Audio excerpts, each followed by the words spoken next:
My phone screen didn't just read, "Access denied." It screamed betrayal. $880,000, my late mother's inheritance, was frozen by a forged signature and a bought psychiatric report. When I called Dad, hoping for a glitch, he simply said, "I'm keeping it safe for you." But they forgot one thing. In my world, data doesn't lie. This war didn't start with a gunshot. It started with a single email ping. "My name is Margot Langley," and until 8:45 this morning. I believed that my life was a well-structured data set. At 26, working as a lead data analyst for NextCore Systems, I lived by the logic of predictable outcomes: input effort, output results, input security, output stability. But as I stood at the counter of the grind, a coffee shop tucked into the lobby of my office building, the algorithm of my life crashed with a violence I had never anticipated. The line behind me was growing restless. It was the morning rush, a sea of charcoal suits and beige trenches, everyone desperate for their caffeine fix before the 9 o'clock stand-up meetings. I held my platinum debit card against the reader, waiting for the familiar beep of approval. Instead, the machine let out a harsh, dissonant buzz. "Declined," the barista said flatly. She was a young woman with a nose ring who looked like she had already been awake for 6 hours too many. She didn't look at me. She just stared at the register screen. I felt a prickle of heat climb up my neck. "That is impossible," I said, keeping my voice level. "Please try it again. It is probably just the chip reader. They get dusty." She sighed, a sound that communicated a profound lack of interest in my technical theories, and reset the transaction. "Go ahead." I tapped the card again. I watched the screen. Processing, buzz, declined. "Do you have another card?" she asked, tapping her fingernails against the counter. The man behind me cleared his throat, a loud, impatient sound that echoed in the small space. "One moment," I said, my heart rate beginning to tick upward. It was not a panic attack. I did not have panic attacks. It was a physiological response to a data anomaly. I pulled my phone from my purse. It was a sleek, top-of-the-line model, my lifeline to the digital world. I tapped the icon for Sterling and Vance Wealth Management. This was not a standard checking account. This was my fortress. It held $880,000. The entirety of the inheritance my mother had left me when she passed away 5 years ago. I had never touched the principal. I used the dividends for rent and small luxuries. But the core amount was my freedom fund. It was the one thing my father, Arthur, and his new wife, Beatrice, knew nothing about, or so I thought. The app opened, the familiar blue logo spinning for a second too long. Usually, it would scan my face and let me in immediately. Today, the screen flashed white, then turned a deep, alarming crimson. A message box popped up in the center of the display. It did not say "service unavailable" or "connection error." It read, "Access denied. Account locked. Management rights changed." I stared at the words, blinking, trying to make them rearrange themselves into something that made sense. Management rights changed? That was terminology reserved for corporate mergers or IT administrative overrides, not personal trust funds. I tried to bypass the warning. I tapped the login with password option. I typed in my 30-character password, a complex string of alphanumerics that I changed every 90 days. Incorrect credentials. The screen mocked. I tried the forgot password link.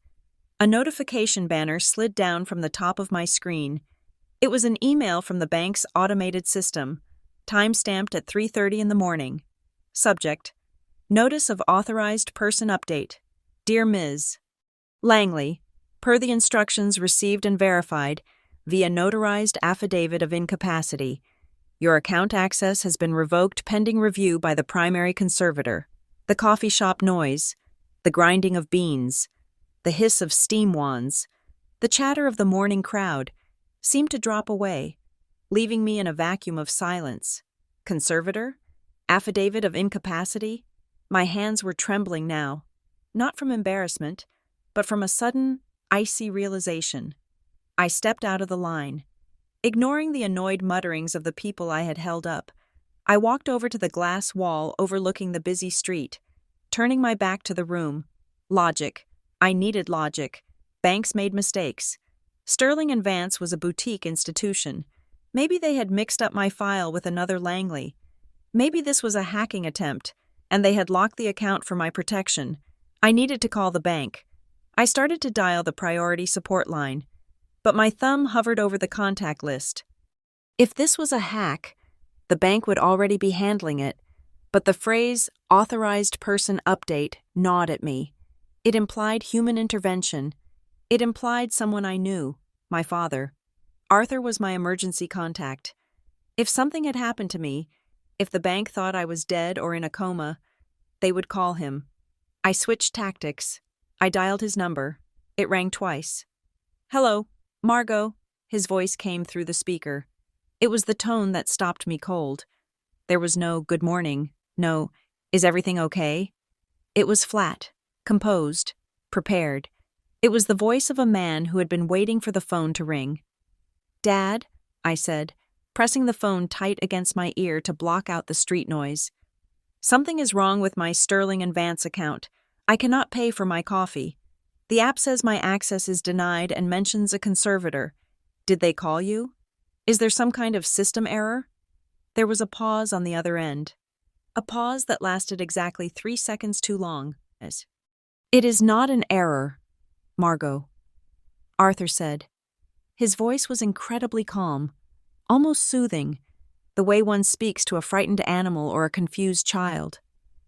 "We had to step in, for your own good." The world tilted slightly on its axis. "What?" "We have been worried about you, sweetheart," he continued. "You have not been yourself lately. The late nights at NextCore, the obsessive tracking of your health data, the isolation. We could not stand by and watch you spiral." "Spiral?" I gripped the edge of a high-top table. "I am the lead analyst on the biggest project in the company. I was promoted 2 months ago. I am not spiraling. I am working. Dad, what did you do?" "Arthur, give me the phone." The voice on the other end changed. It was Beatrice, my stepmother. Her voice was like molasses laced with arsenic, thick, sweet, and deadly. "Margot, darling," Beatrice cooed. "Breath, just breath. We know you are confused right now. That is part of the condition. Doctor." Finch explained it all to us. "Who is Dr. Finch?" I asked, my voice rising. "I do not have a doctor named Finch. Beatrice, unlock my account. That is my money, my mother's money. It is family money now. Strictly speaking," Beatrice said, her tone dripping with faux sympathy. "And we are just holding it until you are well again. You have been under so much pressure. We received the reports about your erratic behavior, the paranoia. You thought people were following you, remember?" "I never said that," I snapped. "I have never said anything like that." "See?" Beatrice sighed loud enough for the microphone to pick up. "You are shouting. You are agitated. This is exactly why the judge granted the emergency order. You are not capable of making financial decisions right now." "Judge? Emergency order?" The words hit me like physical blows. This wasn't a banking error. This was a legal ambush. "Beatrice," I said, forcing my voice down into a lower register, trying to sound as cold and analytical as the machines I worked with. "Listen to me very carefully. I am at my office. I am perfectly sane. If you do not reverse whatever you did right now, I will go to the police." "Oh, Margot," she laughed softly. It was a terrifying sound. "The police will just bring you to us, or to Serenity Hills. We have the paperwork. Honey, we have the medical evaluation." "What medical evaluation? I have not seen a doctor in 6 months." "The one you signed yesterday," she said. "Do you not remember?" "Oh, poor dear. The memory gaps are starting already." Gaslighting. It was a textbook execution. She was trying to make me question my own reality, but I knew where I was yesterday. I was at NextCore from 8 in the morning until 9 at night. I had badge swipe data. I had server logs. And then, the anomaly struck me. The logical inconsistency that unraveled their entire narrative. Beatrice, I said slowly, how did you know the account was at Sterling and Vance? The line went silent for a heartbeat. I never told you, I continued, my mind racing, connecting the dots. I never told Dad. That account was opened 5 years ago using my mother's maiden name as the security question. The statements go to a secure P.O. box. I went paperless 3 years ago. The only way you could know that account existed, let alone freeze it, is if you went looking for it, if you stole my personal information. Don't be ridiculous, Beatrice snapped, her sweet facade cracking for a fraction of a second. Then, a third voice chimed in. It was distant, coming from the background, but clear enough to cut through the noise of the coffee shop. God, is she still talking? It was Tiffany, my stepsister. Tell her to just shut up and thank you. Seriously, she should be grateful. She is clearly too crazy to handle 800 grand without blowing it on something stupid. Tiffany's voice was dripping with that specific brand of entitled boredom that she had perfected since she moved into my childhood home 10 years ago. But her words confirmed everything. They knew the exact amount. They had seen the balance. You are stealing my inheritance, I said. It wasn't a question anymore. It was a statement of fact. We are protecting the family assets. Arthur came back on the line, his voice harder now. And you are going to go to the apartment, pack a bag, and wait for us. We are coming to pick you up in 2 hours to take you to the treatment center. Do not make a scene at work, Margot. Do not make us send the orderlies to drag you out of NextCore. I am not going anywhere with you, I said. You do not have a choice, Arthur said. I am your legal guardian as of this morning. Your access to the building has probably been revoked by now, too. If HR checked their email, go home, Margot.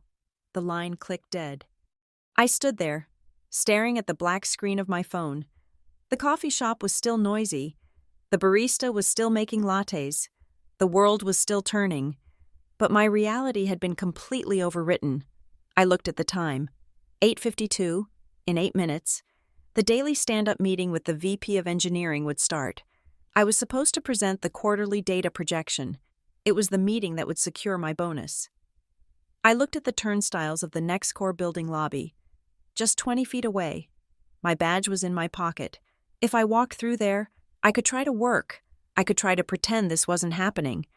I could hide in the safety of my code and my spreadsheets.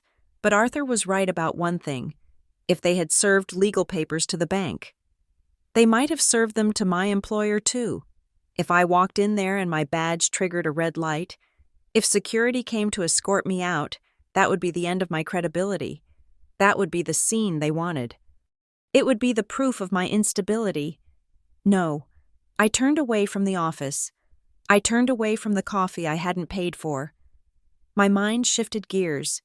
The panic that had threatened to suffocate me receded, replaced by a cold, sharp clarity. This was a hostile takeover. This was an extraction of resources. I needed to go to the source. I walked out of the building and raised my hand to hail a taxi. I couldn't use Uber or Lyft. My cards were linked to the frozen account. I dug into my purse and found a crumpled $20 bill and a 10, cash, analog money.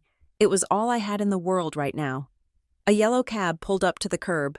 I slid into the back seat. Where to? The driver asked, eyeing me in the rearview mirror.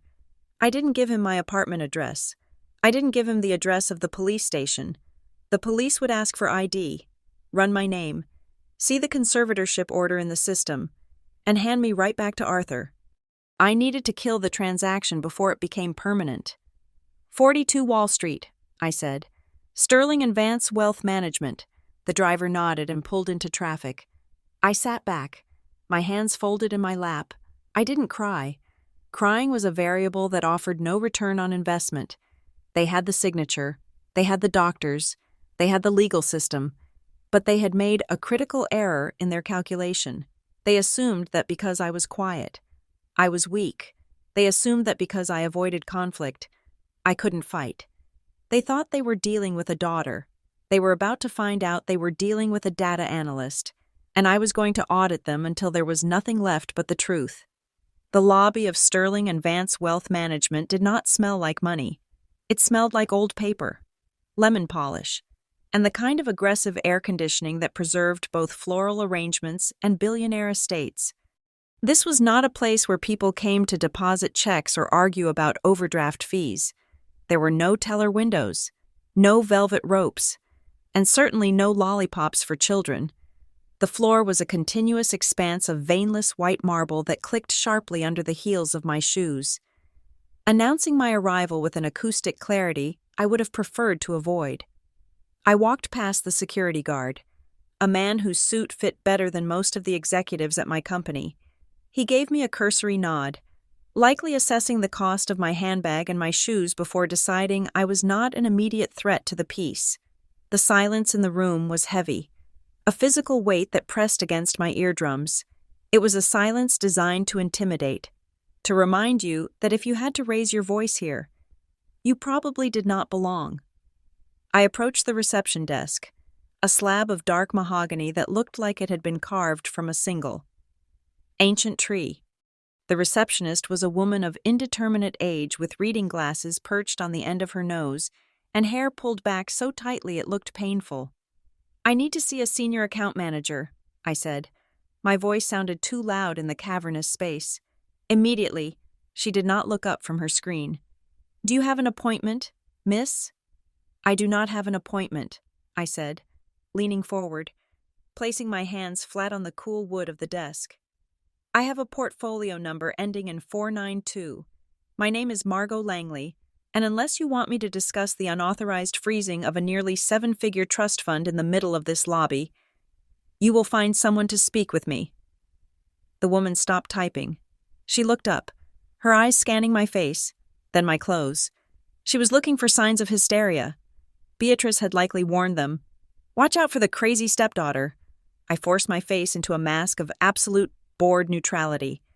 I channeled every ounce of corporate indifference I had learned in boardrooms at Nextcore.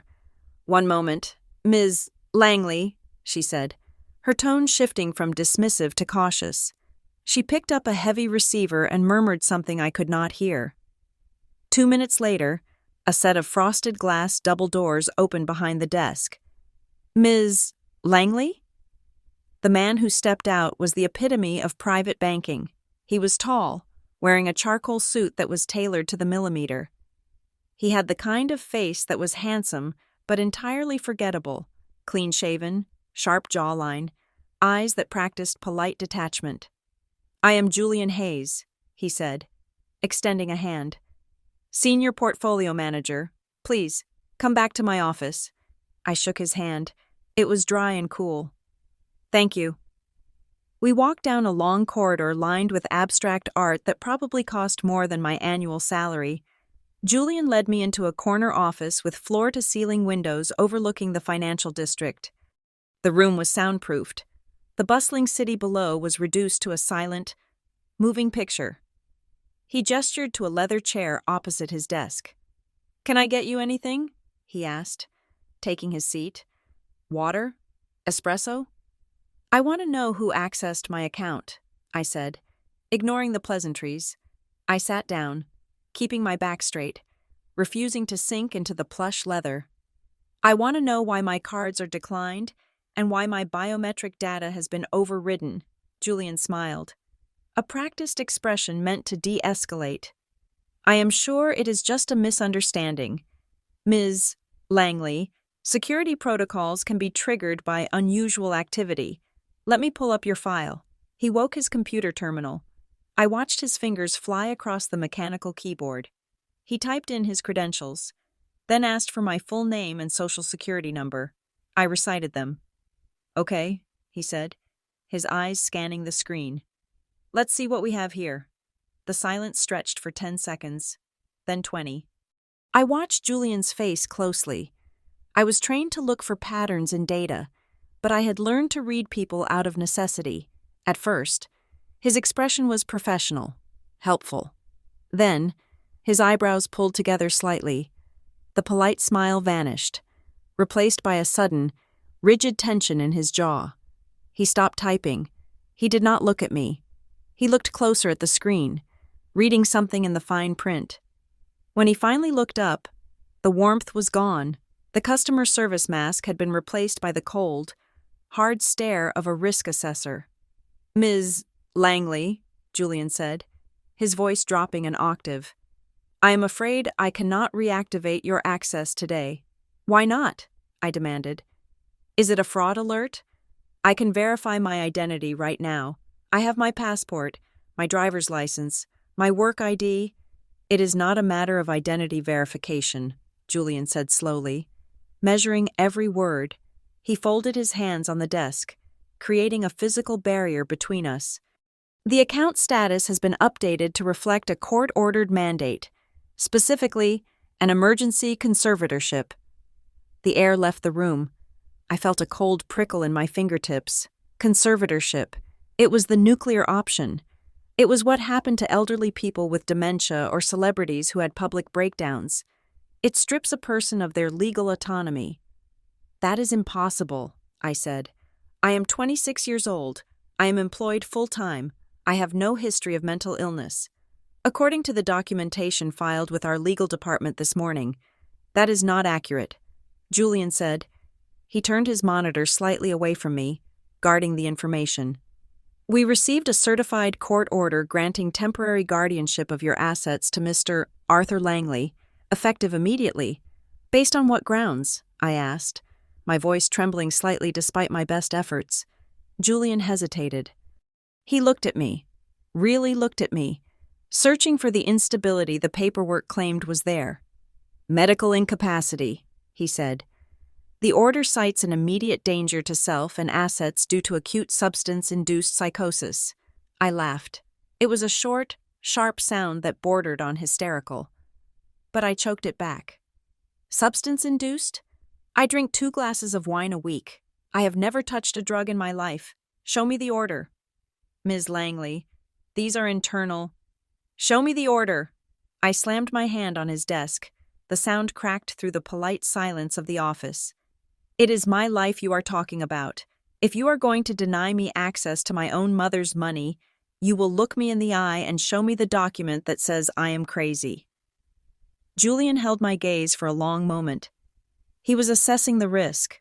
Finally, he nodded once. He typed a command and swiveled the monitor toward me. "This is a digital scan of the physical documents presented at our branch at 9 o'clock this morning," he said. I leaned in. The document was a standard legal form, dense with jargon, temporary order of conservatorship. My eyes skipped over the boilerplate text and landed on the bottom of the second page. There was a signature, Margot E. Langley. I stared at it. The loops on the G and the Y were wide and sweeping. The slant was consistent with my handwriting. The pressure points where the pen hit the paper looked identical to how I signed my checks. If I had been shown this signature out of context, I might have believed I wrote it. "That is a forgery," I whispered. "It was notarized," Julian pointed out, his tone dry. "And it matches the signature card we have on file for you with 99% accuracy. It is a forgery," I repeated, louder this time. "I did not sign this. Look at the date.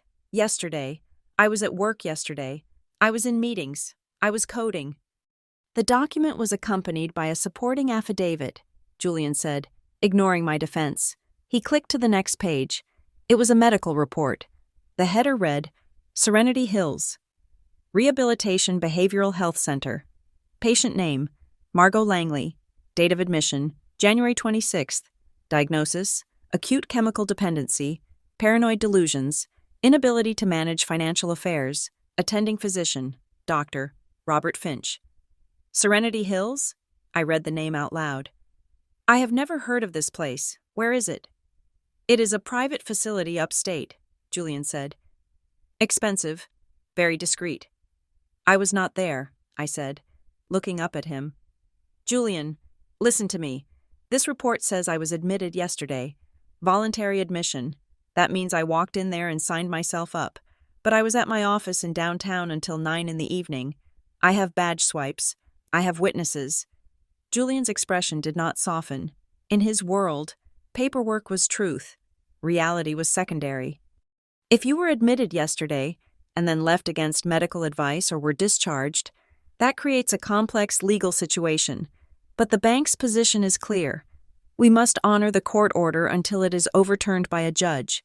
We cannot adjudicate this here. You are not listening, I said, feeling the walls of the glass office closing in. I was never there. The entire thing is a fabrication. My father bought this report. He paid this doctor. That is a serious accusation, Julian said, his voice cooling further. And it sounds exactly like the kind of paranoid conspiracy the medical report describes. He had me. It was a perfect trap. If I argued that my family was plotting against me, I proved the diagnosis of paranoia.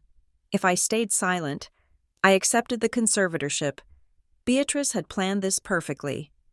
Okay, I said, forcing myself to take a deep breath.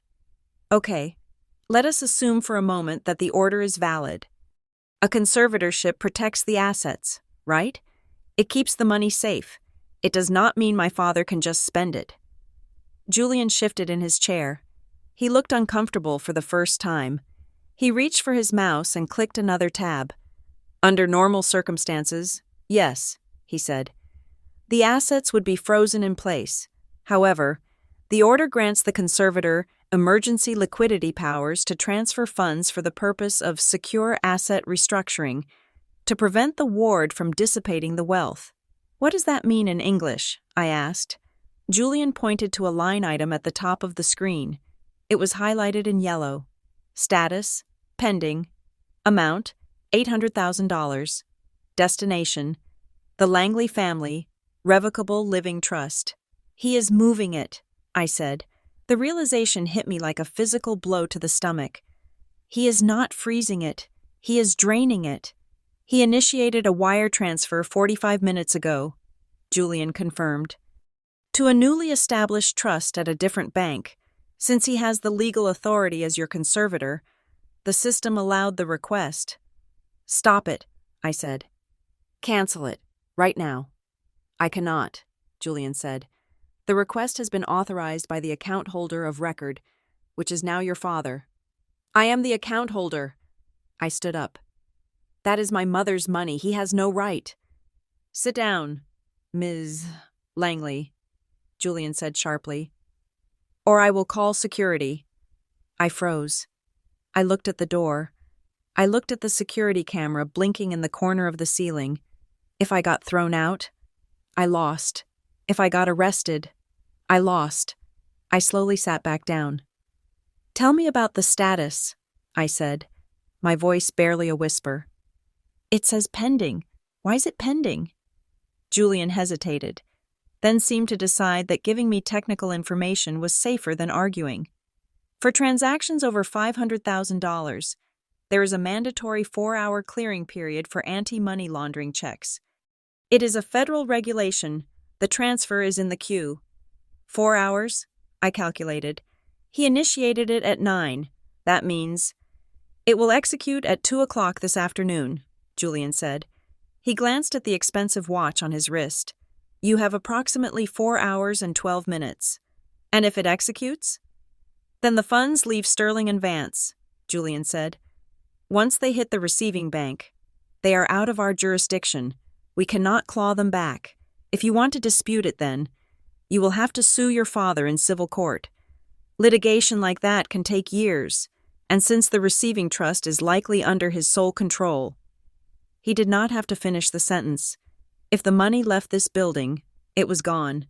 Beatrice would launder it through shell companies or spend it on consulting fees before a judge could even schedule a hearing. I need to stop that transfer, I said. Julian, look at me. Put aside the paperwork for a second. Use your eyes. Do I look like I am in withdrawal? Do I look like I am hallucinating? I am a data analyst at a Fortune 500 company. I can prove where I was yesterday. I can prove that signature is fake, but I cannot do that if you let that money leave the building at 2 o'clock. Julian looked at the pending transfer on the screen. Then he looked at the forged signature. He tapped his finger against the desk, a rhythmic, nervous sound. I cannot cancel the transfer based on your word alone, he said.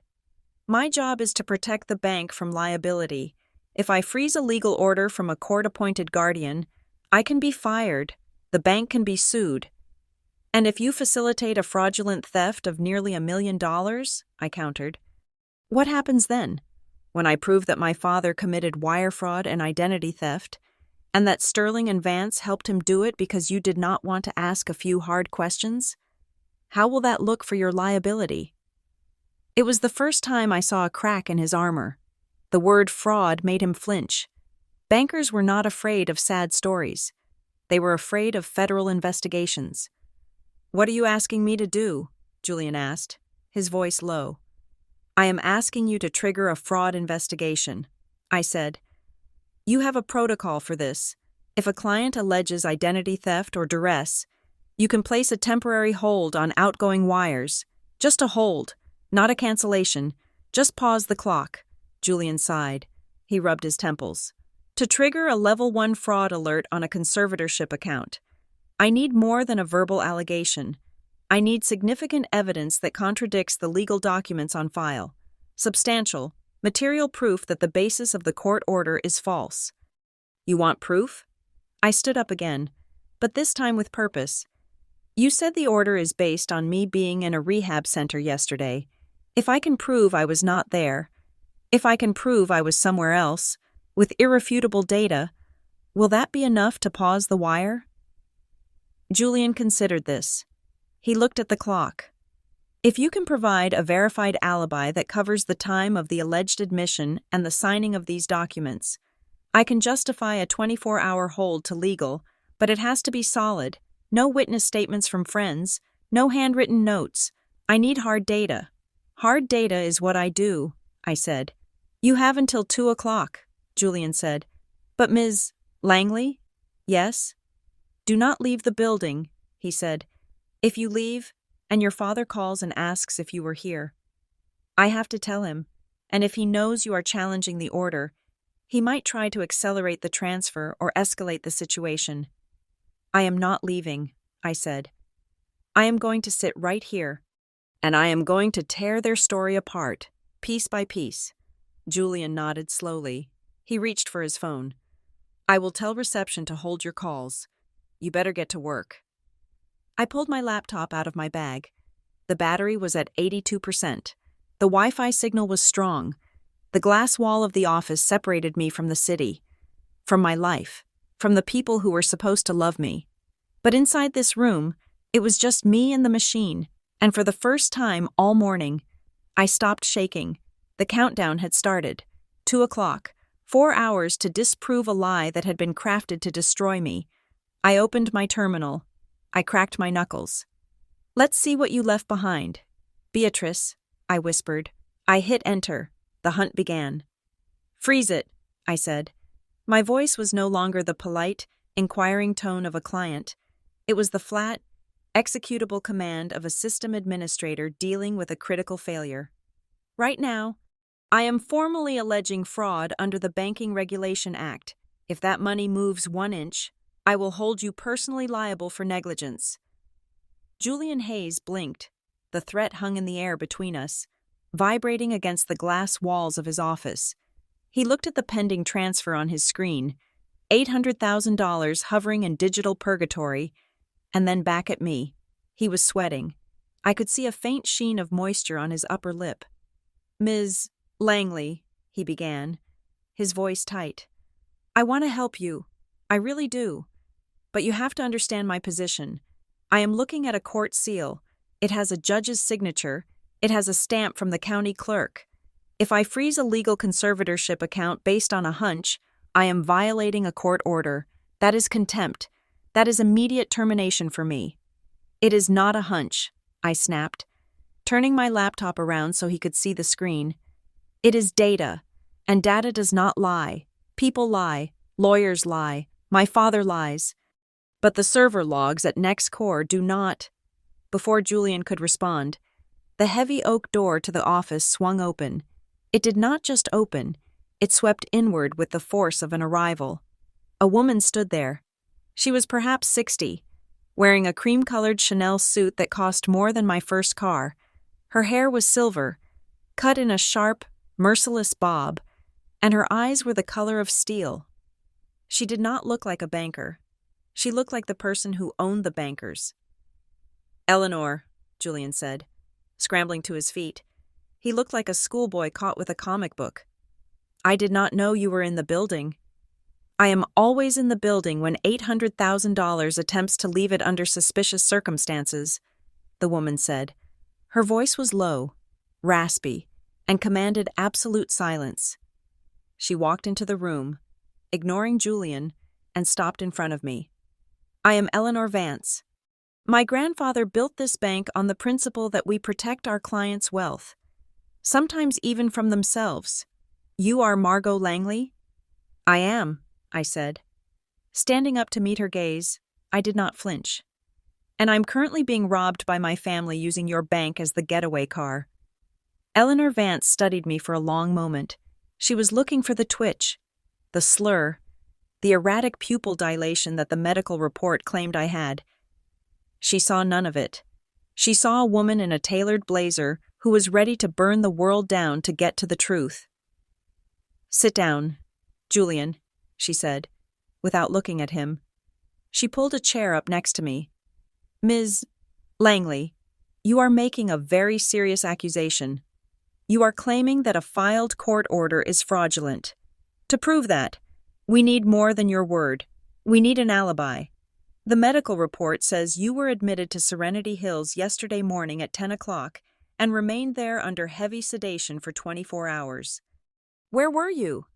"I was at work," I said, "and I can prove it with second-by-second granularity." I hit a key on my laptop, the screen filled with lines of code and timestamps. "This is the Git repository for NextCore's main server," I explained, pointing to the lines.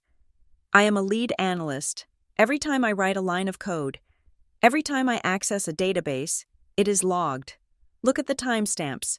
January 26th, 10:15 in the morning, 10:42, 11:30. I was committing code to the repository all morning." Eleanor leaned in, putting on a pair of rimless reading glasses.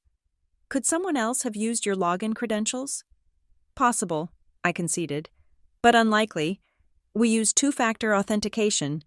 But here's the clincher." I switched tabs to a different window. "This is the physical security log for the building, to get into the server room, which I did at 1:14 in the afternoon. I have to use a biometric scanner, fingerprint and retina." I enlarged the image. There was a log entry. User, M. Langley, access. Granted, server room B, time, 13:14 hours. Method, biometric verify. "You cannot fake a retina scan," I said quietly. "Unless my father gouged my eye out and took it to work with him, I was in that building, which means I was not in a rehab center in upstate New York being sedated." Eleanor looked at the screen, then at me. A small, tight smile appeared on her face. "No," she said, "you certainly were not." She turned to Julian. "Pull up the medical documents again, the ones they faxed over." Julian obeyed, his fingers flying across the keyboard. The scanned documents appeared on the large wall monitor. "Zoom in on the header," Eleanor commanded. "Top of the page, where the transmission data is." Julian zoomed in. The jagged, pixelated text at the very top of the page read, "Transmission from 555-019-2234, January 27th, 0830 hours.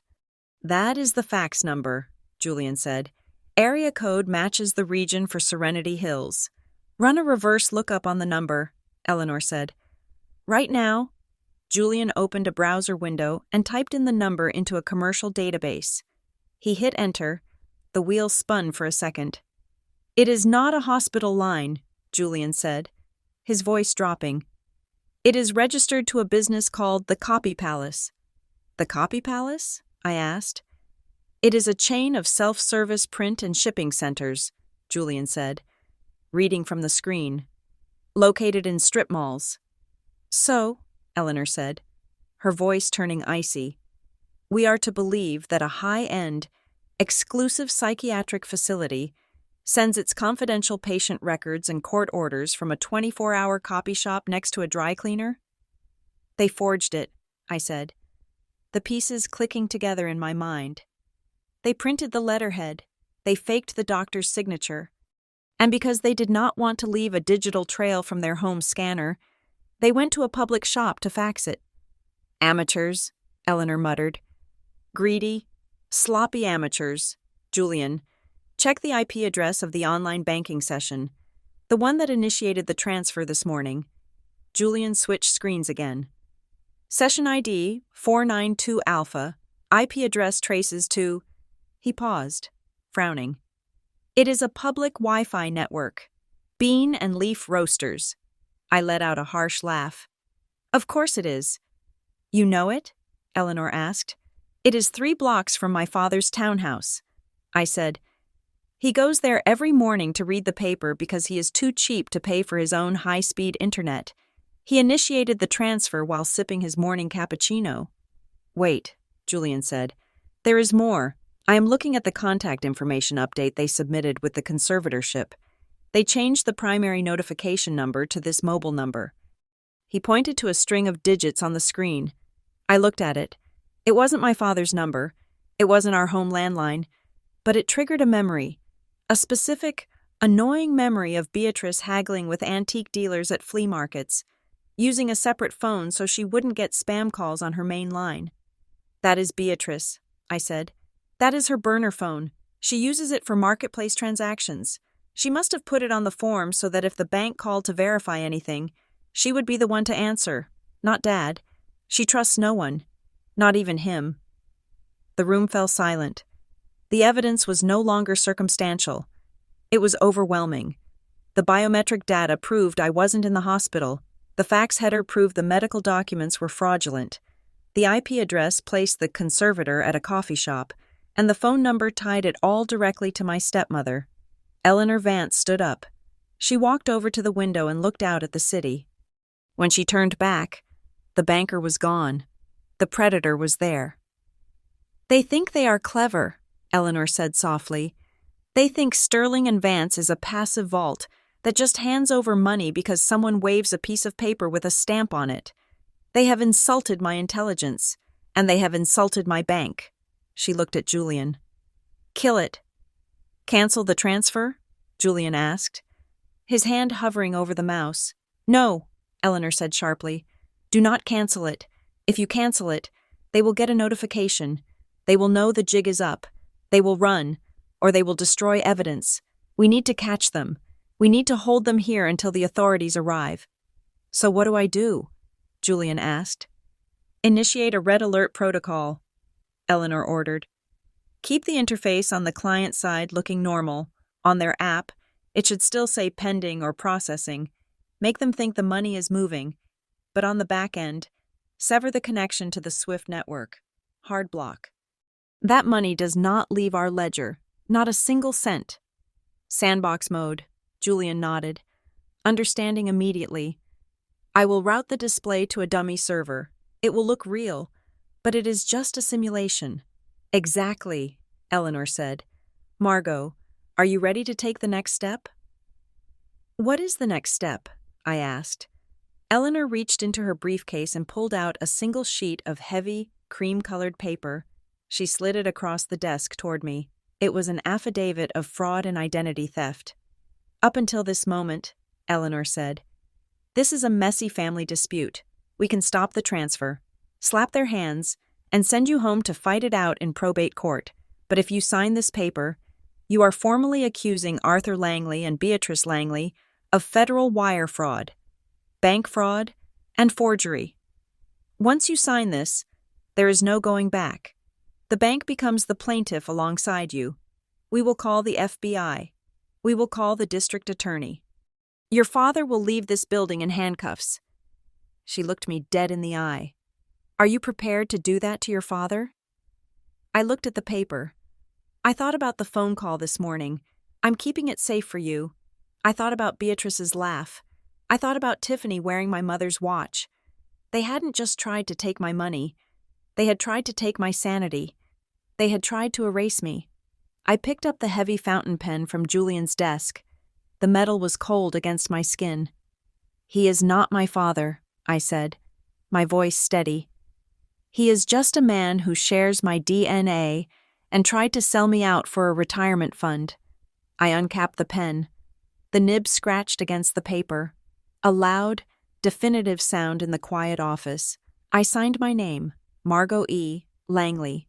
This time, it was the real signature. "Do it," I said, handing the paper back to Eleanor. "Burn them." Eleanor took the paper. She checked the signature. Then she looked at Julian. "Protocol is active," Julian said, typing a final command. "The trap is set. The transfer is blocked internally, but the external status is green." "Good," Eleanor said. "Now, we need to get them here. We need them in the building when the police arrive." "How do we do that?" I asked. "We give them what they want," Eleanor said, a ruthless glint in her eyes. "Julian, call the number on the file. Call Beatrice's burner phone. Tell them there is a slight snag with the compliance check. Tell them that because of the size of the transfer, we need the conservator to come in physically to sign a final release form. Tell them it is a formality to release the funds faster." "Greed," I said, realizing her plan. "You are using their greed against them." "Greed is the only predictable variable in human nature," Eleanor said. "Make the call. Julian, put it on speaker." Julian dialed the number. It rang once, twice. "Hello?"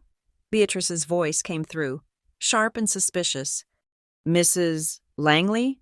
Julian said, his voice smooth, professional, giving away nothing of the adrenaline I knew he was feeling. "This is Julian Hayes from Sterling and Vance. I am calling regarding the transfer for the Margot Langley Trust." "Is it done?" Beatrice asked. "We are checking the app. It still says pending." "That is why I am calling," Julian lied effortlessly. "We have approved the transfer, but because it exceeds the daily digital limit, our compliance officer requires a wet signature from Mr. Langley to release the final hold. It is just a quick signature. Once he signs, the funds will be in your account within the hour." There was a muffled conversation on the other end. I could hear Arthur's voice, anxious. Then Beatrice came back on. "We can be there in 20 minutes, she said. "We are just around the corner." "Perfect," Julian said.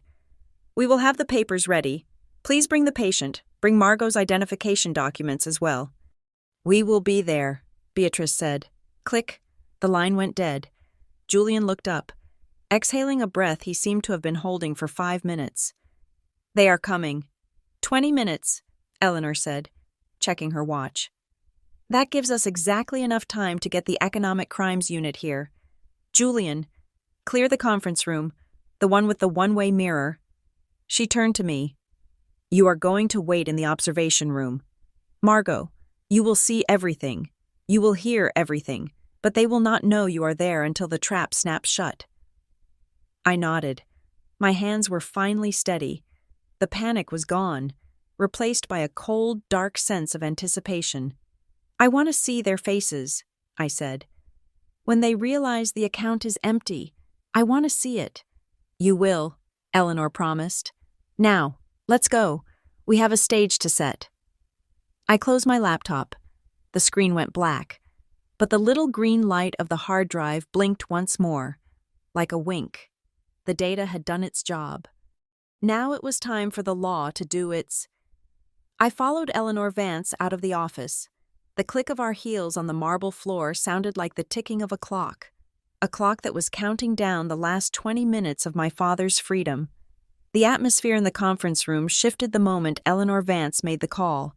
It was no longer a place of high finance. It was a crime scene. The air grew heavy, charged with the static of impending consequence. I sat at the mahogany table, my hands clasped so tightly that my knuckles had turned white. Julian Hayes was pacing near the window, checking his watch every 30 seconds. Eleanor sat perfectly still, her eyes fixed on the door, like a general waiting for reinforcements. 10 minutes later, the reinforcements arrived. They did not burst in with sirens wailing. This was Sterling and Vance. Discretion was the currency here. The two officers who were escorted into the room by security looked like they could have been high-end clients, save for the distinct, weary hardness in their eyes. "Mrs. Vance?" the older man said, nodding respectfully. He was wearing a rumpled trench coat over a suit that had seen better days. He introduced himself as Detective Reed from the Economic Crimes Unit. He looked like a man who had spent 30 years chasing paper trails and bad checks. A man who was impossible to surprise. His partner was different. Officer Silva was younger, sharp-featured, with hair pulled back in a severe bun. She carried a laptop case and moved with a kinetic energy that suggested she was already 3 steps ahead of the conversation. She was from the Cybercrimes Division. "We got the preliminary brief from your security chief," Detective Reed said, pulling out a small notebook. "Alleged identity theft, wire fraud, and falsification of court documents involving a conservatorship. Is that correct?" "That is correct," Eleanor said. She gestured toward me. "This is the victim, Ms. Margot Langley, and also the primary witness." Officer Silva set her laptop down and looked at me. Her gaze was intense, dissecting. "Ms. Langley, before we proceed, I need to ask you a standard question.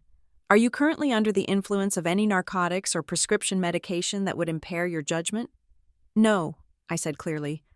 "I am sober, I am lucid, and I am furious." "Good," Silva said. "Anger is useful, panic is not. Walk us through the timeline." I took a breath and laid it all out. I told them about the declined card, the locked app, the phone call with my father, and the gaslighting. I told them about the forged signature and the fake rehab admission. I spoke with the precision of a data analyst, keeping my voice steady, letting the facts do the screaming for me. "Do you have any idea why your family would do this?" Detective Reed asked, his pen scratching against the paper. "Beyond the obvious financial gain? Is there a debt? A gambling problem?" "My father made some bad investments 3 years ago," I said. "Crypto, real estate in flood zones. He lost a lot of his own capital, but he has always been proud. He never asked me for money directly." "Until he did," I corrected myself, reaching for my phone. 2 weeks ago. He sent me a text. I didn't think much of it at the time. I just thought he was venting. But looking back, it was a warning. I unlocked my phone and slid it across the table to Officer Silva. She read the message out loud. Text from Arthur Langley. January 14th. "The walls are closing in. Margot, you have no idea what pressure is. You sit on that pile of cash like a dragon while your family drowns. Don't make me do something we will both regret." I refused him, I explained. I told him the trust was locked until I turned 30, which was a lie. But I wanted him to stop asking. I guess he decided to unlock it himself. "That establishes motive," Reed said. Nodding. "Financial desperation. Premeditation. It upgrades this from a crime of opportunity to a conspiracy." Julian cleared his throat. He was standing by the wall monitor, his face pale. "Detectives, there is something else. While you were talking, I ran a full audit on the physical access logs for this branch. We know about the online transfer attempt this morning, but I wanted to see if there was any prior physical reconnaissance." "And?" Silva asked. "There was a visit yesterday," Julian said. "At 2:45 in the afternoon, a woman claiming to be Margot Langley came into the branch to submit the physical copies of the medical reports and the court order." "Impossible," I said. "I was at work." "We know," Julian said. "But the teller didn't. The woman had your ID? Or a very good copy of it." "Show us," Reed commanded. Julian typed a command into the console. The wall monitor flickered, then resolved into a grainy but high-definition video feed. The timestamp read, January 26th, 14:45 hours. We watched in silence. The camera angle was from the ceiling, looking down at the customer service desk. 3 people walked into the frame. My breath hitched in my throat. There was Arthur, my father, looking solemn in his best navy suit. He had his hand on the back of a woman. Beside him was Beatrice, clutching a handkerchief, looking distraught. And between them was me, or rather, Someone dressed as me. The woman was wearing a long beige trench coat, a coat I actually owned. She had a blonde wig that matched the cut and color of my hair perfectly, but she was wearing enormous, oversized sunglasses that covered half her face, and she was looking down at the floor, her body language radiating shame and submission. "Pause," Silva ordered. The image froze. Silva walked up to the screen, squinting. "Look at the posture," Silva said, pointing to the imposter. Slumped shoulders, head down. She is playing the role of the broken, medicated daughter. It evokes sympathy from the bank staff. It explains why she is not speaking much. It explains the sunglasses indoors. "Who is she?" Reed asked. I stood up and walked closer to the screen. I studied the hands of the woman in the video. They were resting on the counter. "Zoom in on the left wrist," I said. Julian zoomed. The pixels blurred, then sharpened. There was a flash of gold. A watch. "That is Tiffany," I said, my voice cold. "My stepsister. She is wearing my mother's Cartier watch. She stole it from my apartment 2 years ago. She swore she didn't take it. But there it is. And look at how she's holding the pen," Silva added. "She is signing with her left hand. You are right-handed. Correct, Ms. Langley?" "Yes," I said. "Tiffany is left-handed." "It is a performance," Silva said, turning back to the room. "And a good one. This isn't just fraud. This is criminal impersonation. This is identity theft at the federal level. And your father?" She pointed to Arthur on the screen. He was leaning in, whispering something to the teller, looking like the picture of a concerned, loving parent. "He is vouching for her." Reed noted, "He is using his credibility to bypass the security checks. The teller didn't ask the patient to remove her glasses because the father probably said she was light-sensitive due to the medication." "Exactly," Julian confirmed. "The notes on the transaction log say exactly that. Client distressed, guardian-handled documentation." "They rehearsed this," Silva said, her voice hard. "They practiced this. This wasn't a desperate, last-minute decision. They bought the wig. They stole the ID info. They planned the outfit. They turned your life into a script." A wave of nausea hit me. It was one thing to know they wanted my money. It was another to see them wearing my skin, using my identity like a costume. It was a violation deeper than theft. It was erasure. Suddenly, my phone buzzed on the table. The sound was loud in the quiet room. I looked down. A notification popped up on the lock screen. Message from Beatrice. My heart hammered against my ribs. I looked at Detective Reed. He nodded. "Read it." I picked up the phone. My fingers were trembling, but I unlocked the screen. "Beatrice, I know you are at the bank. Margot, the manager called us. Do not try to run. We are 5 minutes away. We have the orderlies with us this time. Do not make a scene, or we will have to sedate you right there in the lobby. We are doing this because we love you." "She knows," I whispered. "She knows I am here." "She thinks she knows," Eleanor Vance corrected. "She thinks you are cornered. She thinks you are a scared, confused girl waiting for her parents to come and take control." "Orderlies?" I looked at Reed. "They are bringing people to take me away. To Serenity Hills. They are actually going to lock me up." "That changes the charge," Reed said, a dark satisfaction entering his voice. "If they attempt to remove you from this building against your will, using fraudulent medical papers, that is kidnapping, that is unlawful imprisonment." "So what do we do?" I asked. "Do I run?" "No," Reed said. "You stay. We need them to commit the act. We need them to walk in here, present the fraudulent papers, and attempt to take custody of you. That completes the crime. If we arrest them now, outside, they can claim it was a misunderstanding. They can claim they were just coming to talk. But if they try to execute the warrant—" "We catch them in the act," Silva finished. "The trap is set," Eleanor said. "Julian, are the funds still showing as pending?" "Yes," Julian said. "The bait is in the water." "Okay," Reed took charge. "Here is how this goes down. Julian, you go out to the lobby, meet them. Be polite, apologetic. Tell them there is a compliance issue and bring them back here. Do not give them a hint that anything is wrong. Understood, Julian said. Straightening his tie, he looked terrified, but determined. Ms. Langley, Reed turned to me. I need you to go into the observation room. He pointed to a door on the far side of the conference room. It is behind the mirror, he explained. It is soundproof. You will be able to see everything. You will be able to hear everything through the speakers, but they will not see you. It is safer this way. If things get physical, I do not want you in the crossfire. And my phone? I asked. Turn it off, Silva said. If it rings while they are in here, it could blow the operation. We need total radio silence. I nodded. I powered down my phone. The screen went black. One more thing, Reed said, his eyes softening slightly. What you are about to see is going to be ugly.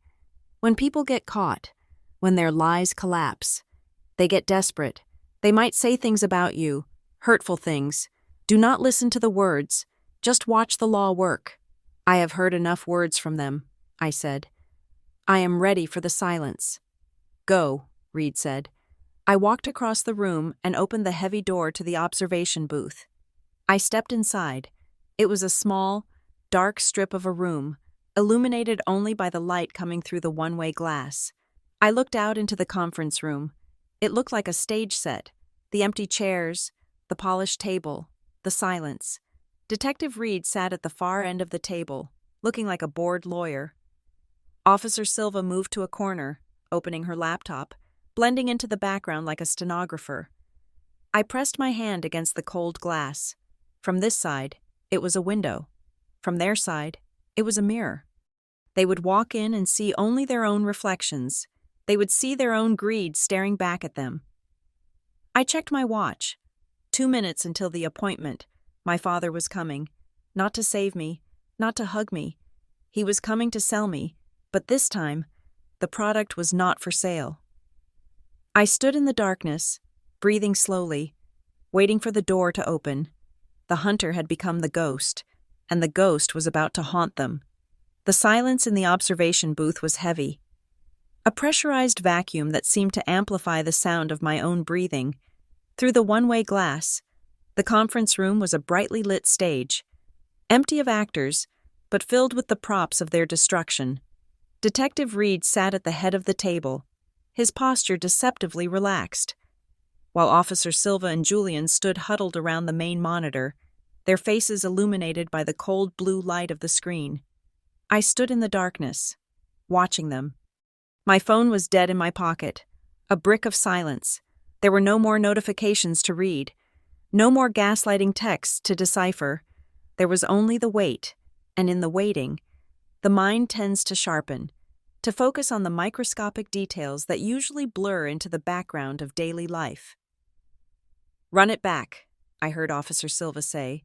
Her voice came through the small speaker mounted on the wall of my booth. It was tinny, but clear. Frame by frame, I want to see the exact moment of the signature. Julian tapped the keyboard. On the large screen in the conference room, which I could see perfectly from my vantage point, the footage of yesterday's visit began to play in reverse. The imposter, the woman wearing my life like a stolen coat, walked backward away from the counter. Stop, Silva commanded.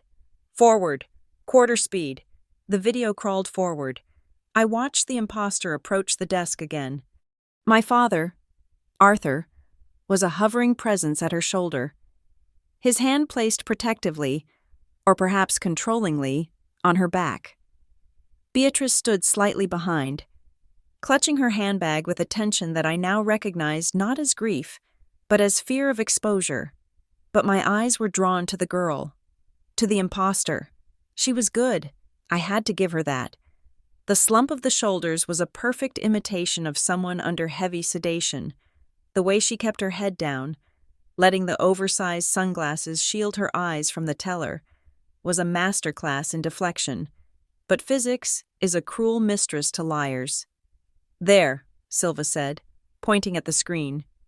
Freeze it. The image locked. The imposter was raising her hand to brush a stray lock of the blonde wig away from her face. It was a casual, unconscious gesture. the kind you make 100 times a day without thinking.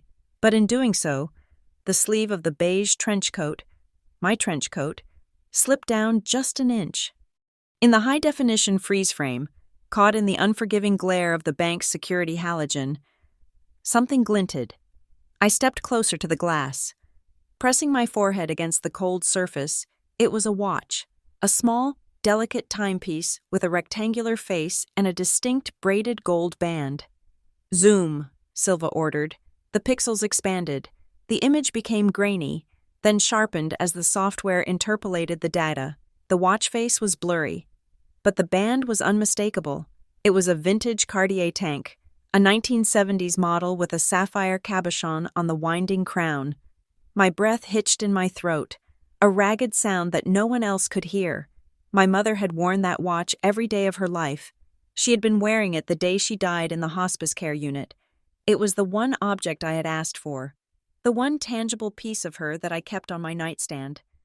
2 years ago, after a dinner party where I had foolishly invited my father and his new family to my apartment in an attempt to bridge the gap. The watch had vanished. I had torn my apartment apart. I had called the police. I had cried for weeks. Beatrice had told me, with a voice dripping in sympathy, that I must have lost it at the gym or left it in a cab. She had even suggested that perhaps I had sold it during a manic episode I didn't remember having. "She has it," I whispered to the empty booth. "She has had it the whole time." "That is a Cartier," Julian observed in the other room, leaning in. "Vintage, worth perhaps $5,000 or $6,000? "It is not about the money," Silva said, her voice hard. "It is a trophy. She is wearing the victim's jewelry while stealing the victim's identity. It is a power move." I watched Silva pull a laser pointer from her pocket. She circled the wrist on the screen. "Note the size," she said to Reed, who was taking notes. "The watch is loose. It is sliding down the forearm. Margot Langley is 5'7", average build, based on the height chart by the door. This suspect is maybe 5'4", petite frame. The watch does not fit her because it was not sized for her. And the hand," Reed added, looking up from his notebook. "Look at the pen." Silva advanced the video a few frames.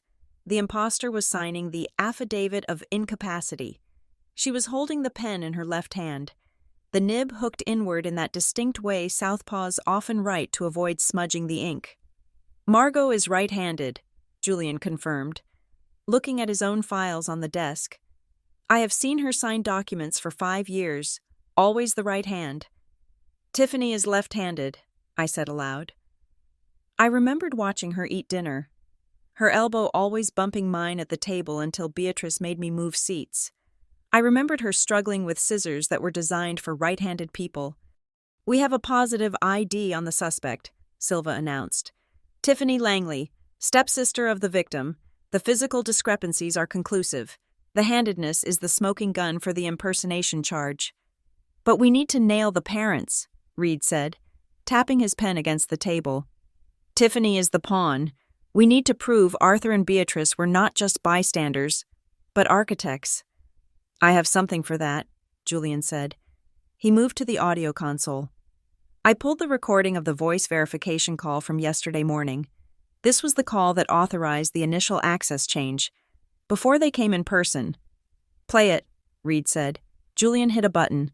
The room filled with the sound of a phone call. "Sterling and Vance. Security verification. Please state your full name and passkey." The automated bank voice was crisp and robotic. Then, a female voice answered. "Margot Langley. Passkey is, Bluebird 88. I closed my eyes. It was a good impression. The pitch was right. The cadence was similar. But it wasn't me. It lacked the sharpness, the clipped diction I used when speaking to automated systems. It sounded hesitant, rehearsed. "The voice ID system flagged it," Julian explained, pointing to a waveform on his laptop screen. "See this red bar? The biometric match was only 80%. That is the threshold for a soft match, usually. That happens if the client has a cold, or is on a bad connection, because the passkey was correct. The operator overrode the system and granted access. But look at the background noise," Silva said, stepping up to the audio console. The system also flagged anomalous environmental audio. There is a sound in the background, very faint. The operator probably tuned it out. Isolate the background track, Reed ordered. Filter out the voice. Julian worked the sliders on the mixing board. He dropped the frequencies of the human voice and boosted the ambient noise. Clink, clink, clink, swish. Clink. It was a hollow, wooden sound, irregular, musical but percussion-heavy. Wind chimes? Reed asked. Not just wind chimes, Silva said, tilting her head. That is not metal. That is organic material. Shells? Bamboo?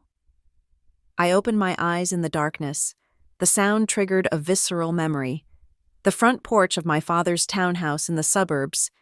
Beatrice had an obsession with coastal chic decor. Despite living 40 miles from the nearest ocean, she had hung massive, elaborate wind chimes made of Capiz shells and driftwood right next to the front door. They were loud, annoyingly loud. Every time the wind blew, it sounded like a skeleton rattling its bones. Seashells, I said. Capiz shells, as if reading my mind. Officer Silva typed something into her laptop.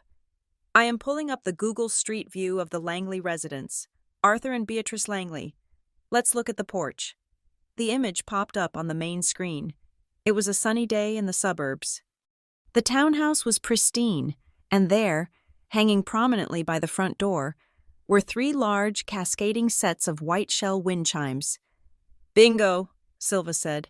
The call was not made from Serenity Hills Rehab Center. It was made from the front porch of the Langley residence. And Serenity Hills, Julian added, checking a file, has a strict policy against personal cell phone use in the intake area, and they certainly do not have seashells on their porch. It is a clinical facility. So, Reed summarized, his voice grimly satisfied, we have them impersonating the victim physically. We have them using the victim's stolen jewelry. We have them faking the location of the call, and we have the parents standing right there in the video, facilitating the fraud. It is a conspiracy, Silva said. RICO statutes might even apply if we dig deep enough into where they plan to move the money. This isn't a family dispute. Detective, this is a gang. The door to the conference room opened. A uniformed officer stuck his head in. Detective, he said quietly. Reception just signaled. A black SUV just pulled up out front. 3 subjects exiting the vehicle. Male, 2 females. Are they coming up? Reed asked. They are in the elevator, the officer confirmed. ETA 2 minutes. Lights, Reed commanded. Kill the monitors. Everyone in position. Julian switched off the large wall screen.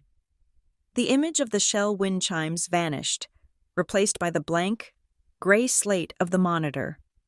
Officer Silva closed her laptop and sat in a chair in the corner, looking for all the world like a junior bank associate taking minutes.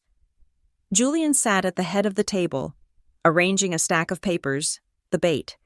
Detective Reed stood up and moved to the side door that connected to the adjoining office, leaving it cracked open just an inch. I will be right here, he whispered. Let them dig the hole. Let them sign the papers. Once the pen leaves the paper, the crime is consummated. I stood frozen in the booth.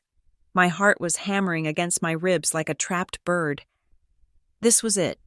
The abstract data points, the timestamps, the IP addresses, the audio waveforms were about to become flesh and blood. I looked at the empty chairs around the conference table. In a moment, my father would sit there. He would smile. He would shake Julian's hand. He would sign away my future without a second thought. Believing I was locked away in a padded room, silenced and medicated, I touched the glass one last time. Come in, Dad, I whispered. Come in and see what your daughter is really made of. The elevator dinged in the hallway outside. The sound was faint, but in the silence of the trap we had set, it sounded like a bell tolling. Footsteps approached, heavy, confident strides, the sound of people who believe they have already won. The door handle turned. The silence of the bank lobby was shattered not by a scream, but by the distinct, arrogant clack of hard-soled shoes and the rustle of expensive fabric. From my vantage point in the darkened observation booth, I watched the security monitors that displayed the lobby feed. It was like watching a natural disaster unfold in slow motion. The revolving doors spun, and my family spilled into the marble sanctuary of Sterling and Vance, like an oil spill in pristine water. Arthur led the charge. He was wearing his courtroom suit, a navy three-piece number that he usually saved for meeting investors or intimidated contractors. He walked with his chest puffed out, a caricature of patriarchal authority. His face was set in a mask of grim determination, the kind of look a man wears when he is about to do something terrible for what he claims are righteous reasons. Flanking him was Beatrice. She was dressed in a soft, powder blue cashmere cardigan and a long skirt, an outfit carefully curated to scream, non-threatening suburban mother. She was clutching a handkerchief to her chest, her face already blotchy, presumably from makeup applied to simulate hours of weeping. Trailing behind them was Tiffany. She looked bored. She was wearing oversized designer sunglasses indoors, chewing gum with a slack-jawed rhythm that grated on my nerves even without audio. She was scrolling through her phone, her thumb flicking up the screen with rapid, dismissive movements, and there it was, on her left wrist, the flash of gold, my mother's Cartier tank watch, glinting under the lobby lights. Seeing it live, on her arm, felt like a physical slap. "Here we go," Detective Reed whispered from his corner of the room. "The cast has arrived." They did not go to the reception desk. They did not wait for an attendant. They marched straight toward the center of the room, claiming the space as their own. "We need to speak to the branch manager immediately," Arthur's voice boomed. The sound was picked up by the lobby microphones and fed into our room. It was loud, entitled, and designed to intimidate. "And I want security to secure the exits." The receptionist, the severe woman who had looked down her nose at me earlier, looked up in alarm. "Sir, you cannot just shout in here. This is a place of business." "Business?" Arthur scoffed, turning to face the room at large. "My daughter is in this building, and she is a danger to herself and others. We are here to prevent a tragedy." Beatrice took her cue instantly. She let out a wail, a high, thin sound that turned every head in the lobby. "Oh, my poor Margot," she sobbed, loud enough for the people at the ATM 3 distinct counters away to hear. She has relapsed, and she has stolen our car keys and run away." I watched, stunned by the sheer audacity of the performance. Relapsed? I didn't even drink soda, let alone anything that would require a relapse. "Please," Beatrice cried, grabbing the arm of a startled businessman who was waiting for a meeting. "Have you seen a girl? Blonde, frantic, probably talking to herself? She's having a psychotic break. We are so worried she might hurt someone." The businessman looked terrified and shook his head, pulling his arm away. "This is incredible," Officer Silva muttered, typing furiously on her laptop. "They are proactively destroying your credibility before they even see you. They are poisoning the witness pool." In the lobby, the effect was immediate. The quiet, respectful atmosphere of the bank evaporated. People began to whisper. A young man in a hoodie pulled out his phone and started recording. Beatrice saw the phone, instead of hiding. She turned toward it. She clasped her hands together in a pleading gesture. "If anyone sees Margot Langley," she said to the camera, her voice trembling with practiced vibrato, "please, just tell her Daddy and Beatrice are here. Tell her we have her medicine. We just want to take her home to Serenity Hills." I felt a cold knot of bile rise in my throat. She was using a stranger's TikTok feed to paint me as an escaped mental patient. She was broadcasting my destruction to the world. "Look at Tiffany," I said, my voice shaking with rage. On the screen, Tiffany had stopped walking. She was leaning against a pillar, checking her reflection in her phone screen. She adjusted her sunglasses, then held her hand up to fix her hair. The watch slid down her wrist again. She shook it back into place with an annoyed grimace. She wasn't playing the part of the grieving sister. She was just waiting for the check to clear so she could go shopping. "She does not care," I said. She does not care about the script. She is just bored. Suddenly, the frosted glass doors of the executive wing opened. Eleanor Vance stepped out. She moved differently than my family. She didn't march. She glided. She was a shark entering a pool of splashing children. She walked straight up to Arthur, ignoring Beatrice's theatrics completely. "Mr. Langley," Eleanor said. Her voice was not loud, but it cut through the noise like a scalpel. "I am Eleanor Vance. I own this building, and I will ask you to lower your voice, or I will have you removed for disturbing the peace." Arthur blinked, taken aback. He was used to bullying service workers, not matriarchs of industry. He puffed his chest out further, trying to regain his footing. "Mrs. Vance," Arthur said, smoothing his tie. "I apologize for the disruption, but this is an emergency. We have been informed that my daughter, Margot, is in this building. She is currently under an emergency conservatorship order. She is legally incapacitated. We are here to take custody of her and her assets." "I am aware of the situation," Eleanor said calmly. "We take the safety of our clients very seriously." "Then bring her out," Beatrice shrieked, dropping the sad mother act for a moment of sharp impatience. "She is unstable. She could be destroying documents. She could be transferring funds." "The funds are secure," Eleanor said, lying with a smoothness that I admired. "However, given the sensitive nature of your claims, and the fact that you seem intent on discussing private medical history in front of a lobby full of strangers with cameras, I suggest we move this conversation to a private setting." "We are not going anywhere until we see Margot," Arthur demanded. "Mr. Langley." Eleanor stepped closer, dropping her voice to a register that was almost dangerous. "You are making a scene in a bank that manages the portfolios of senators and judges. If you do not step into my conference room in the next 30 seconds, I will not call the police to help you find your daughter. I will call them to arrest you for trespassing. Do you understand?" Arthur's face turned a shade of red that clashed with his tie. He looked around the room. He saw the phones recording. He saw the security guards stepping forward, hands on their belts. He realized he was losing the room. "Fine," Arthur spat. "But I want my lawyer on the phone." "By all means," Eleanor said, gesturing toward the corridor. "Right this way." She turned and led them toward the trap. I watched them on the monitor as they walked down the hallway. Arthur was muttering to Beatrice, likely rehearsing their next lie. Tiffany trailed behind, popping a bubble with her gum. "They are coming in," Detective Reed said. "Silence in the booth, not a sound."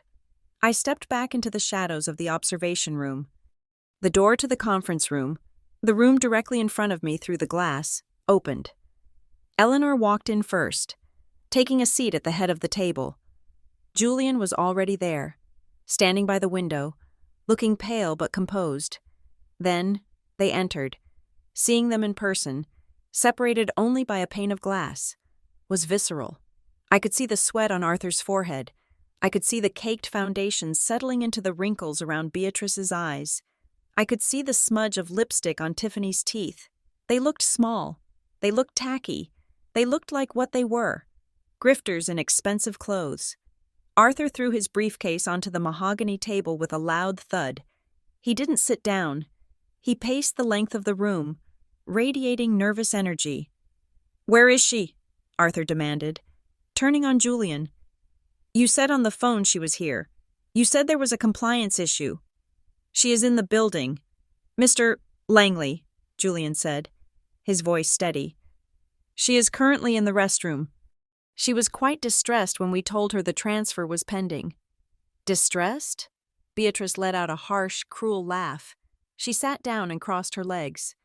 "I bet she was— Did she try to cry? Did she try to tell you we were stealing from her?" "That is her favorite story lately. The paranoia is advanced." "We just need to get this over with," Tiffany said, dropping into a chair and putting her feet up on the rung of the table. "Can we just sign the papers? I have a nail appointment at 4. "Tiffany, put your feet down," Arthur snapped. He turned back to Eleanor. "Mrs. Vance, I want the transfer executed immediately. I have the power of attorney. I have the court order.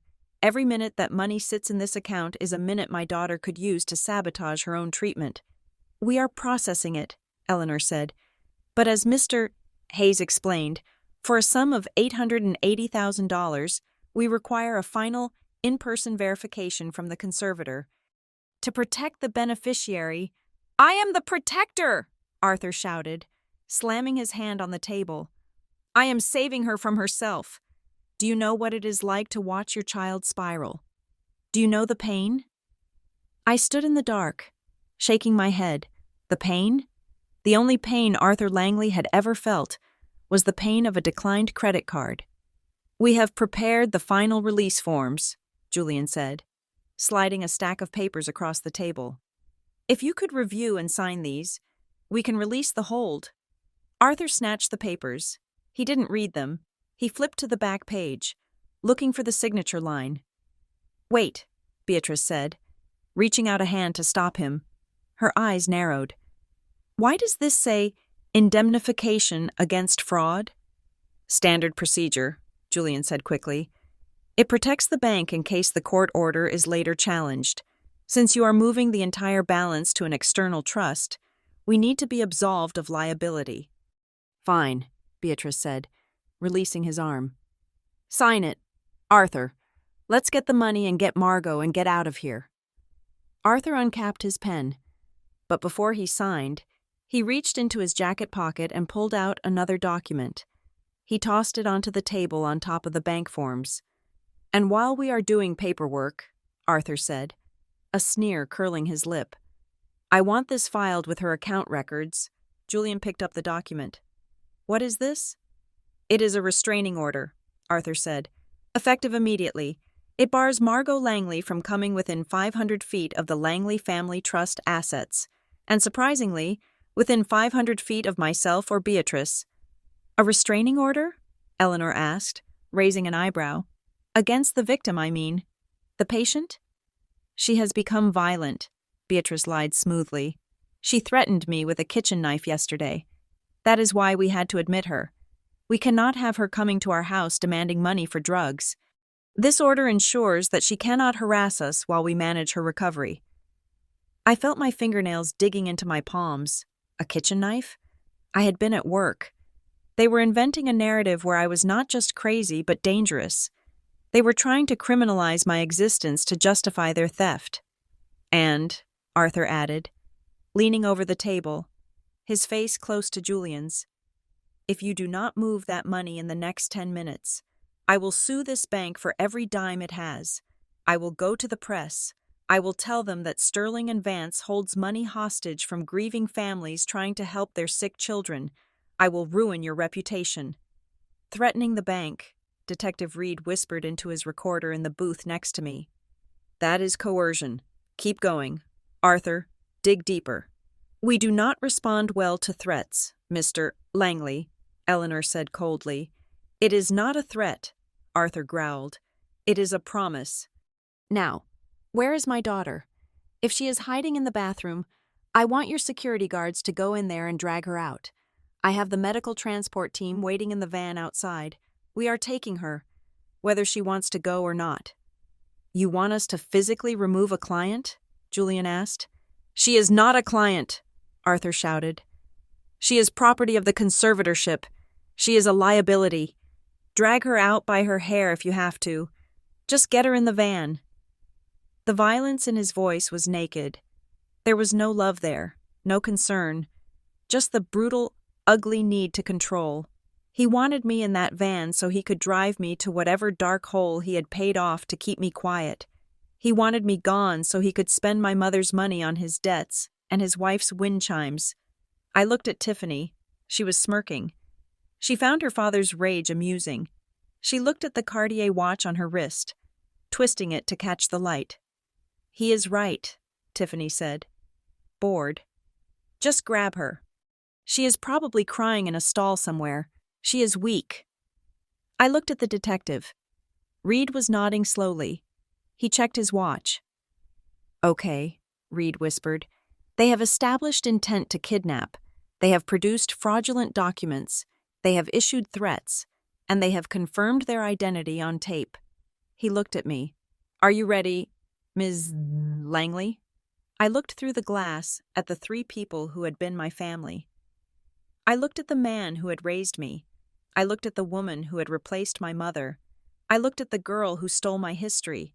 I didn't feel fear anymore. The trembling had stopped. The nausea was gone.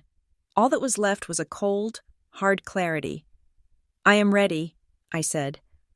Officer Silva, Reed said into his radio. Signal the team. We are going in. In the conference room, Eleanor Vance stood up. She smoothed her skirt. Mr. Langley, she said, her voice changing. It was no longer the voice of a banker. It was the voice of a judge delivering a verdict. You asked where your daughter is. Yes, Arthur yelled. Where is she? Eleanor turned and looked directly at the mirror. Directly at me. She is right here, Eleanor said, and she has heard every word. Arthur followed her gaze. He looked at the mirror. For a second, he just saw his own red, angry face. Then, I reached out and hit the switch on the wall that controlled the interior lights of the observation booth. The light flooded the small room. The one-way glass dissolved. Arthur froze. Beatrice gasped, her hand flying to her mouth. Tiffany dropped her feet from the table. They saw me, standing there, not crying, not frantic, not medicated. I stood tall, my arms crossed, staring down at them with the absolute, terrifying judgment of someone who has seen the truth. Hello, Dad, I said. My voice was amplified by the speakers in the conference room. It boomed around them, louder than Arthur's shouting, louder than Beatrice's lies. Access denied. The lights in the observation booth remained on, casting a harsh, exposing glare on the three people sitting around the mahogany conference table. The one-way mirror was now just a window, a clear pane of glass separating two very different realities. On their side, there was panic, sweat, and the crumbling facade of respectability. On my side, there was silence and the cold, unyielding weight of the truth. Arthur stared at me. His mouth hung slightly open, his face draining of the aggressive red color it had held only moments ago, replaced by a sickly waxen pallor. He looked from me to the reflection in the glass, then back to me, as if trying to reconcile the image of the daughter he thought he had crushed with the woman standing tall and defiant before him. This is, Arthur stammered, his voice cracking. He turned violently toward Eleanor Vance. This is entrapment. You have her in there? You are letting her listen to private family legal matters? I will have your license for this. It is not a private legal matter when you are discussing the unauthorized liquidation of a client's assets in that client's presence, Eleanor said. She did not shout. She did not even stand up.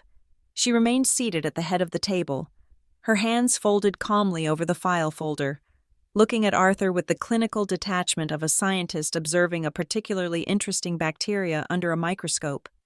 She is sick, Beatrice shrieked.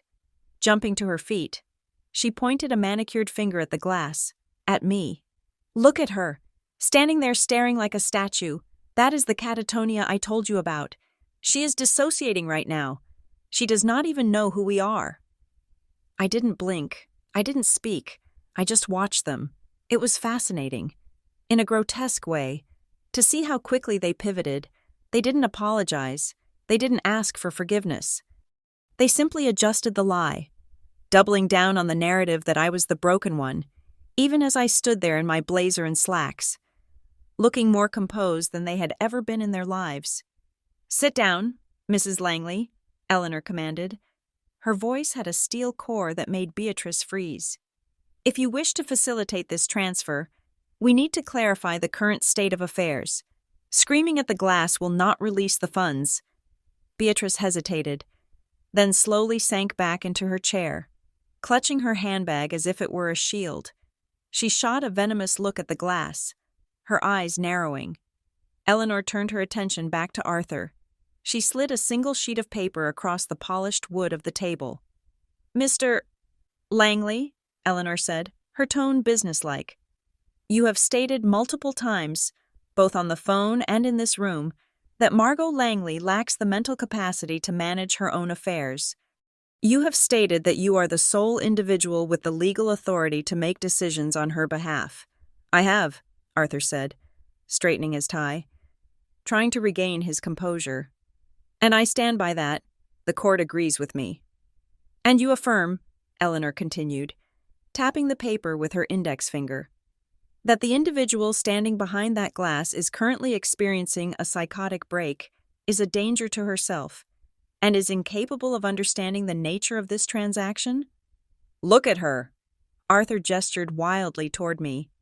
She is not saying a word. She is clearly not all there. Yes, I affirm it. She is incompetent. Then sign this, Eleanor said, handing him a heavy, expensive-looking pen. This is a confirmation of incapacity and sole authority. It states that under penalty of perjury, you assert that the account holder is medically unfit and that you are executing this transfer solely for her protection and benefit. Arthur snatched the pen. He didn't hesitate. He didn't read the fine print. He saw the document as the final hurdle between him and $880,000. He scribbled his signature on the line with a flourish, pressing down so hard the tip of the pen almost tore the paper. There, Arthur said, sliding the paper back. It is signed. Now release the money. Eleanor took the paper. She didn't look at it. She looked at Beatrice. Mrs. Langley, Eleanor said softly, you mentioned earlier that Margot was violent, that she threatened you. Oh, it was terrible, Beatrice said, her voice dropping into a conspiratorial whisper, sensing an opportunity to paint the picture further. Yesterday morning, before we took her to the clinic, she was throwing things. She smashed a vase, an antique Ming vase that Arthur bought me for our anniversary. She was screaming that the government was tracking her through the microwave. She didn't even know her own name. She looked at me and asked, "Who are you?" It broke my heart. I felt a muscle in my jaw jump. I had been at a code review meeting yesterday morning. I had been arguing about SQL optimization with a junior developer. I had not been smashing vases. She did not know who you were, Eleanor repeated, nodding slowly as if sympathetic. That must have been very difficult. It was, Beatrice sniffed, dabbing at her dry eyes with a tissue. She was completely gone, a hollow shell. Eleanor turned her gaze to the third person at the table, Tiffany. Tiffany had gone quiet since the lights in the booth came on. She was slumped in her chair, her sunglasses still on, chewing her gum slowly. She looked like she wanted to be anywhere else in the world. She kept pulling the sleeve of her coat down, trying to cover the watch, but the movement was jerky, nervous. "And you," Eleanor said, her voice sharpening. "You are Tiffany?"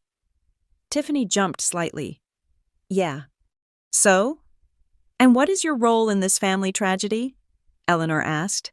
"Why were you present at the bank yesterday when the documents were filed?" Tiffany shifted in her seat. She looked at her mother for a cue, but Beatrice was too busy playing the grieving victim to notice. "I just went along to help," Tiffany stammered. "You know, for support. Margot is heavy when she's medicated. I had to help walk her in." "You helped walk her in," Eleanor repeated. "So you were physically holding her?" "Yeah," Tiffany said, gaining a little confidence. "I was holding her arm, keeping her upright. She could barely walk." "I see," Eleanor said. She leaned forward, resting her elbows on the table. "That is very devoted of you. Tell me, Tiffany, yesterday was quite a chaotic day. According to your mother, smashed vases, screaming, police threats. Total chaos," Tiffany agreed, popping her gum. "So you must remember the details vividly," Eleanor said. "When you brought Margot into the bank yesterday, the Margot who couldn't walk, the Margot who didn't know her own name, what was she wearing?" The room went silent. It was a simple question, an innocuous question, but in the context of a lie, it was a landmine. Tiffany froze. Her mouth stopped moving. Behind the dark lenses of her sunglasses, I knew her eyes were darting around, looking for an exit. If she described what I was wearing today, she would be lying, because I wasn't there yesterday. If she described what she was wearing yesterday, as the imposter, She would reveal that she knew exactly what the Margot at the bank looked like, because she was her. She was wearing, Tiffany started, her voice high and thin. She was wearing clothes, normal clothes. Specifics, please, Eleanor pressed. For the security report, was she wearing a dress, jeans, a hospital gown? A coat? Tiffany blurted out. She was wearing a big coat, a beige trench coat. A beige trench coat, Eleanor repeated. And underneath? What color was her blouse? Tiffany hesitated. She looked down at her own chest, as if checking what she was wearing right now. Then she looked at the table. Blue, Tiffany guessed. It was blue, like navy blue. Beatrice's head snapped up. She opened her mouth to correct her daughter, realizing the mistake, but it was too late. Blue, Eleanor said. Are you sure? Yes, Tiffany said, defiance creeping into her voice. I remember because she got a drool on it. It was disgusting. That is fascinating, Eleanor said, leaning back in her chair. Because we reviewed the security footage from yesterday's visit just minutes ago. The woman claiming to be Margot Langley was indeed wearing a beige trench coat, but she was wearing it buttoned all the way to the chin. You could not see a shirt underneath, not a single thread. Tiffany's face went pale. Well, maybe I saw it later, or before. Eleanor continued, relentless. Maybe you are guessing because you were the one wearing the coat, and since you never took it off inside the bank, you assume no one knows what was underneath. I don't know what you're talking about, Tiffany snapped. Mom, tell her to stop grilling me. And another thing, Eleanor said, ignoring the outburst. You said you had to help her walk, that she was leaning on you. She was. The video footage shows the patient walking under her own power, Eleanor said. In fact, she walked quite briskly, but she was holding her pen in a very peculiar way, with her left hand. Eleanor paused for effect. Margot Langley is right-handed, Eleanor said. But you, Tiffany, you are left-handed, aren't you? Tiffany instinctively pulled her left hand off the table and hid it in her lap. The movement was so sudden, so guilty, that it was practically a confession. This is ridiculous, Arthur shouted, slamming his hand on the table again. You are harassing my stepdaughter over minor details.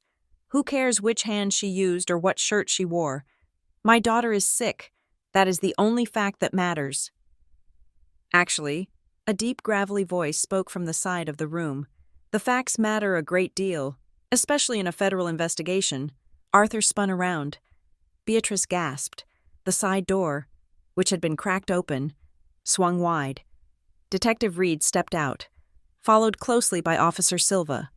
The atmosphere in the room shifted instantly. It went from a tense business meeting to a crime scene.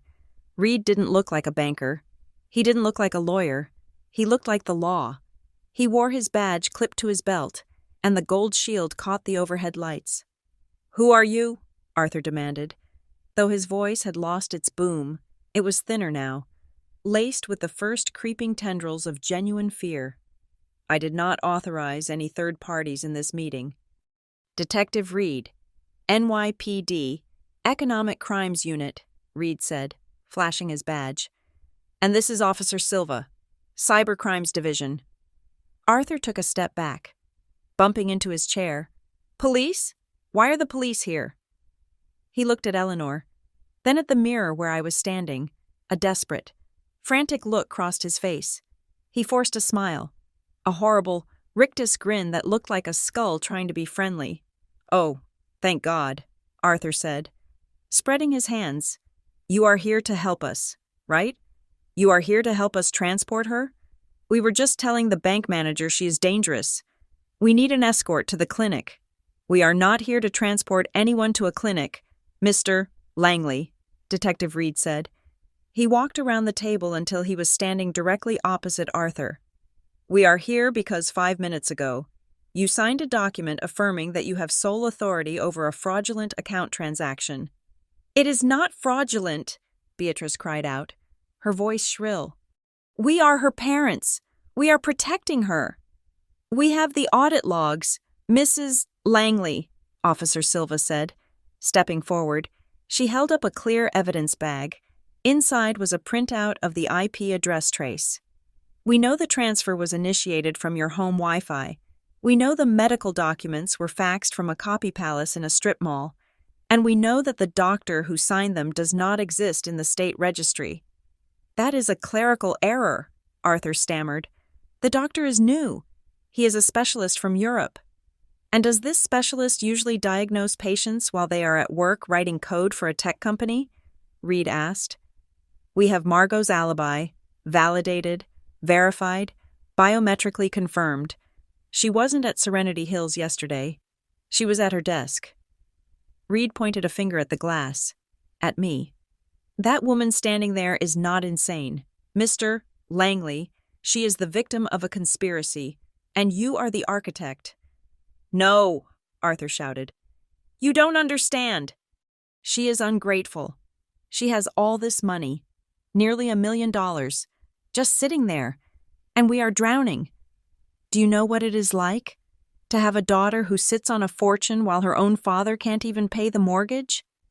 So you admit it, Eleanor said quietly. It wasn't about her health. It was about your mortgage. Arthur froze. He realized what he had just said. He had dropped the mask. The concerned father was gone. The desperate, greedy debtor was revealed. It is family money, Arthur yelled, his face turning purple. It was my wife's money. It should have been mine. She had no right to leave it all to that girl. I am the head of this household. That money belonged to a woman who divorced you because you gambled away their first house, I said. My voice came through the speakers, clear and cutting. Arthur looked at the glass. He glared at me with pure, unadulterated hatred. You shut up, he screamed at the glass. You selfish little brat. I gave you life. I put a roof over your head. And today, Detective Reed said, his voice dropping to a low, dangerous rumble, you tried to take her life away. You tried to erase her identity. You tried to lock her in a mental institution so you could steal her inheritance. Reed reached for the handcuffs at his belt. The metallic clink was the loudest sound in the room. Arthur Langley, Reed said. You are under arrest. What? Arthur backed away, knocking his chair over. No, you can't arrest me. I am a respectable businessman. This is a misunderstanding. Beatrice, tell them. Arthur turned to his wife, but Beatrice wasn't looking at him. She was looking at the door, edging away from the table. I didn't sign anything, Beatrice said quickly, her voice high and trembling. You saw, I didn't sign the paper. Arthur signed it. It was his idea. He told me the doctor was real. He told me everything was legal. Beatrice, Arthur gasped, looking at her in betrayal. You planned the whole thing. You found the fake clinic. You bought the wig. Liar, Beatrice shrieked. He is lying. He forced me. I was scared of him. And you? Officer Silva moved toward Tiffany. Tiffany Langley, stand up. Tiffany remained seated, shrinking into her oversized coat. I'm just a kid, she whined. I didn't do anything. I just did what they told me. You are 22 years old, Silva said cold. You impersonated a bank client. You forged a signature, and Silva reached down and grabbed Tiffany's left wrist. She pulled the hand up. The sleeve of the beige coat slid down. The gold Cartier watch gleamed under the fluorescent lights. And you are in possession of stolen property, Silva finished. That watch was reported stolen 2 years ago. Case number 4922. We have the serial number on file. I found it, Tiffany cried. I found it on the street. Save it for the judge, Silva said. Stand up. Hands behind your back. No, wait, Arthur yelled. You are making a mistake. We are just protecting her. She is the criminal. She is framing us. Mr. Langley, Detective Reed said, snapping the first cuff onto Arthur's wrist. The only thing protecting your daughter right now is that glass wall, because if I were her, I wouldn't just be pressing charges, I'd be watching you rot. This is a bank robbery, Reed announced to the room, his voice echoing with finality. Not with guns, but with pens and lies. And you just got caught in the vault. Arthur struggled. But Reed spun him around and slammed him against the mahogany table, right on top of the documents he had just signed. You have the right to remain silent, Reed recited. But given how much you like to talk, I doubt you will use it. I stood in the booth, watching my father's face being pressed against the wood. I watched Beatrice hyperventilating in the corner. I watched Tiffany crying as Silva cuffed her. It wasn't joy I felt. It wasn't happiness. It was relief, the kind of relief you feel when a fever finally breaks, leaving you weak, but alive. Access granted, I whispered to myself. Justice system. Access granted. Turn it on, Detective Reed commanded, his voice cutting through the chaotic noise of Arthur's protests and Beatrice's feigned hyperventilation. Julian hit a key on his laptop, and the massive wall-mounted monitor at the head of the conference room flared to life. It was no longer showing the live feed of the lobby or the static gray of a screensaver.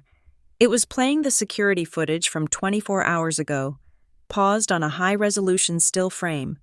The room fell into a suffocating silence. Even Arthur stopped shouting about his rights. Look at the screen, Reed said, pointing a remote at the image. This is the moment the fraud was consummated.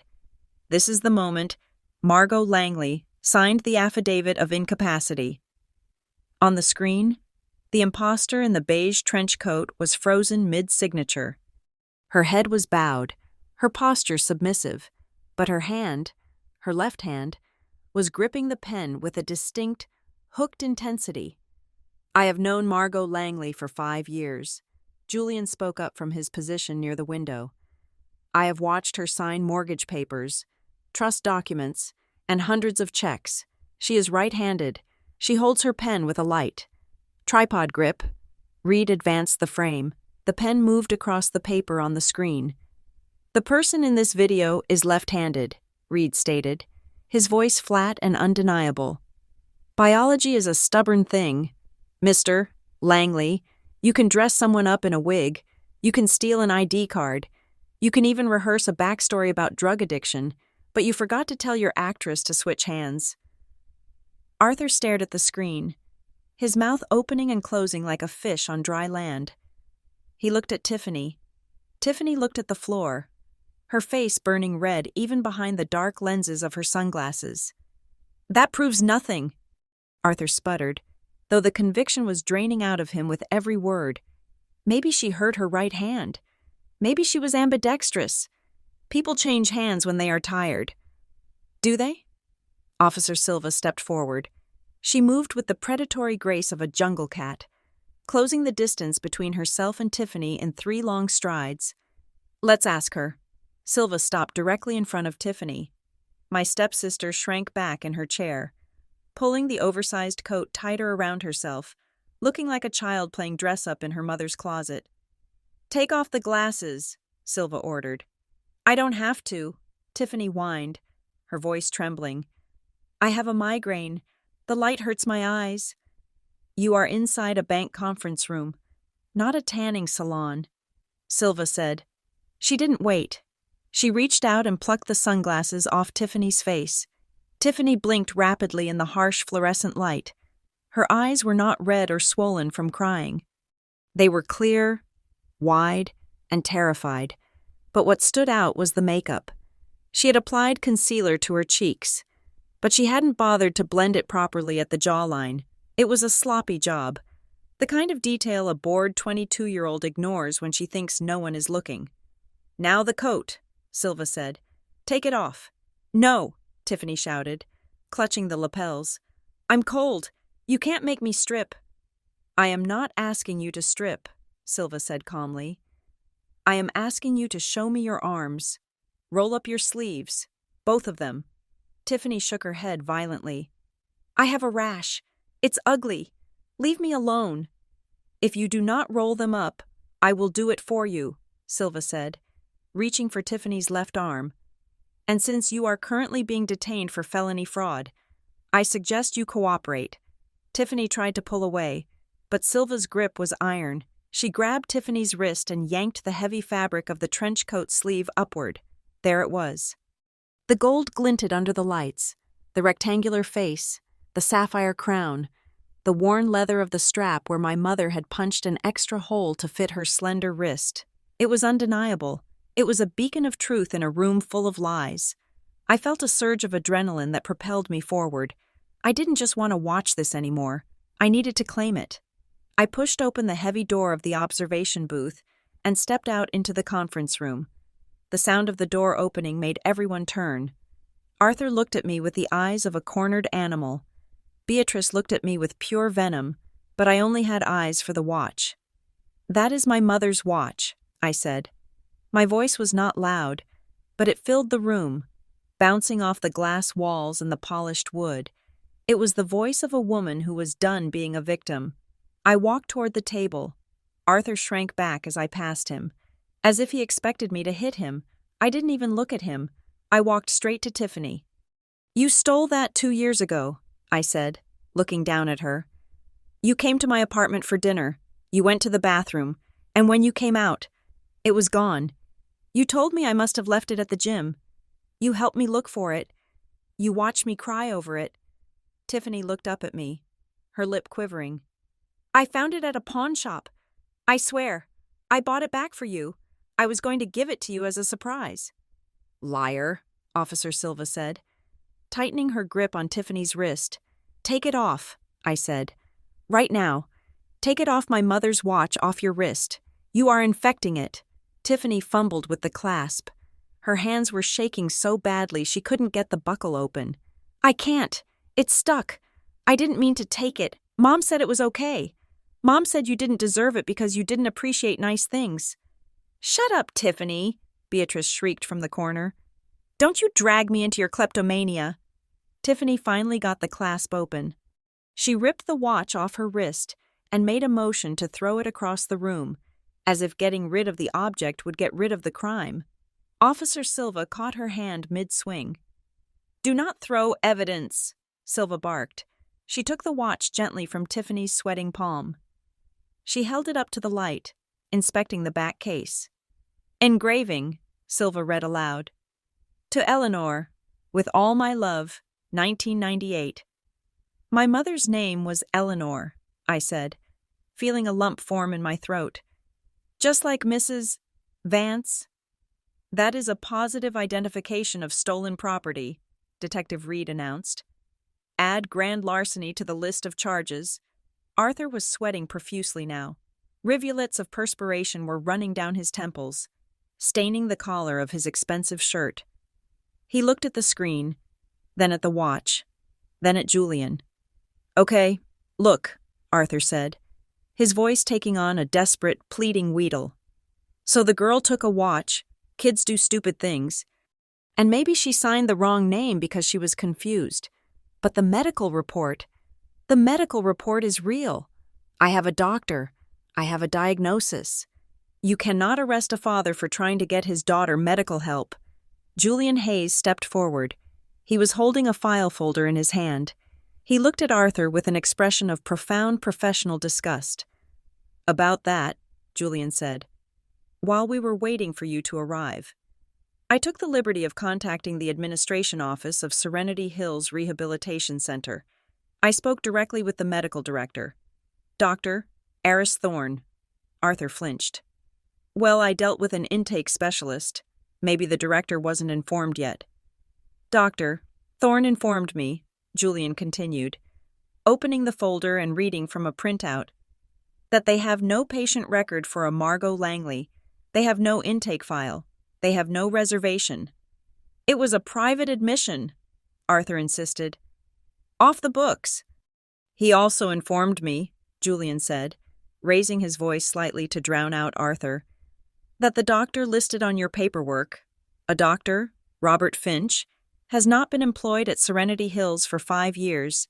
He was fired in 2021 for falsifying prescriptions." The room went dead silent. And finally, Julian delivered the death blow. "He asked me to fax him a copy of the court order you presented. He confirmed that the seal at the bottom, the stamp that supposedly legalizes this entire conservatorship, is a clumsy forgery. The font is wrong. The state seal is pixelated. He said it looks like something someone made in Photoshop. Arthur stood frozen. The last pillar of his defense had just been kicked out from under him. The medical necessity argument was dead. It was just fraud now. Naked, ugly, undeniable fraud. He looked around the room, his eyes darting wildly. He looked at the police. He looked at the banker. And then he looked at his wife. "Beatrice," Arthur said, his voice trembling with rage. "You told me it was legal." Beatrice's eyes went wide. She pressed her back against the wall. "What?" "You told me you handled it," Arthur shouted, pointing a shaking finger at her. "You said you found a doctor. You said you had a friend who could expedite the paperwork. You told me all I had to do was sign. You said it was a loophole." "I never said that," Beatrice screamed back. "You liar! You are the one who needed the money. You are the one who owes $60,000 to those loan sharks in Jersey." "Shut up," Arthur roared. "Don't you talk about my business." "Oh, I will talk about it," Beatrice yelled, stepping away from the wall, her fear replaced by the vicious instinct of a rat on a sinking ship. "Officers, he is broke. He mortgaged the house without telling me. He drained our joint savings. He told me this was the only way to save us. He said Margot was crazy anyway, so it didn't matter.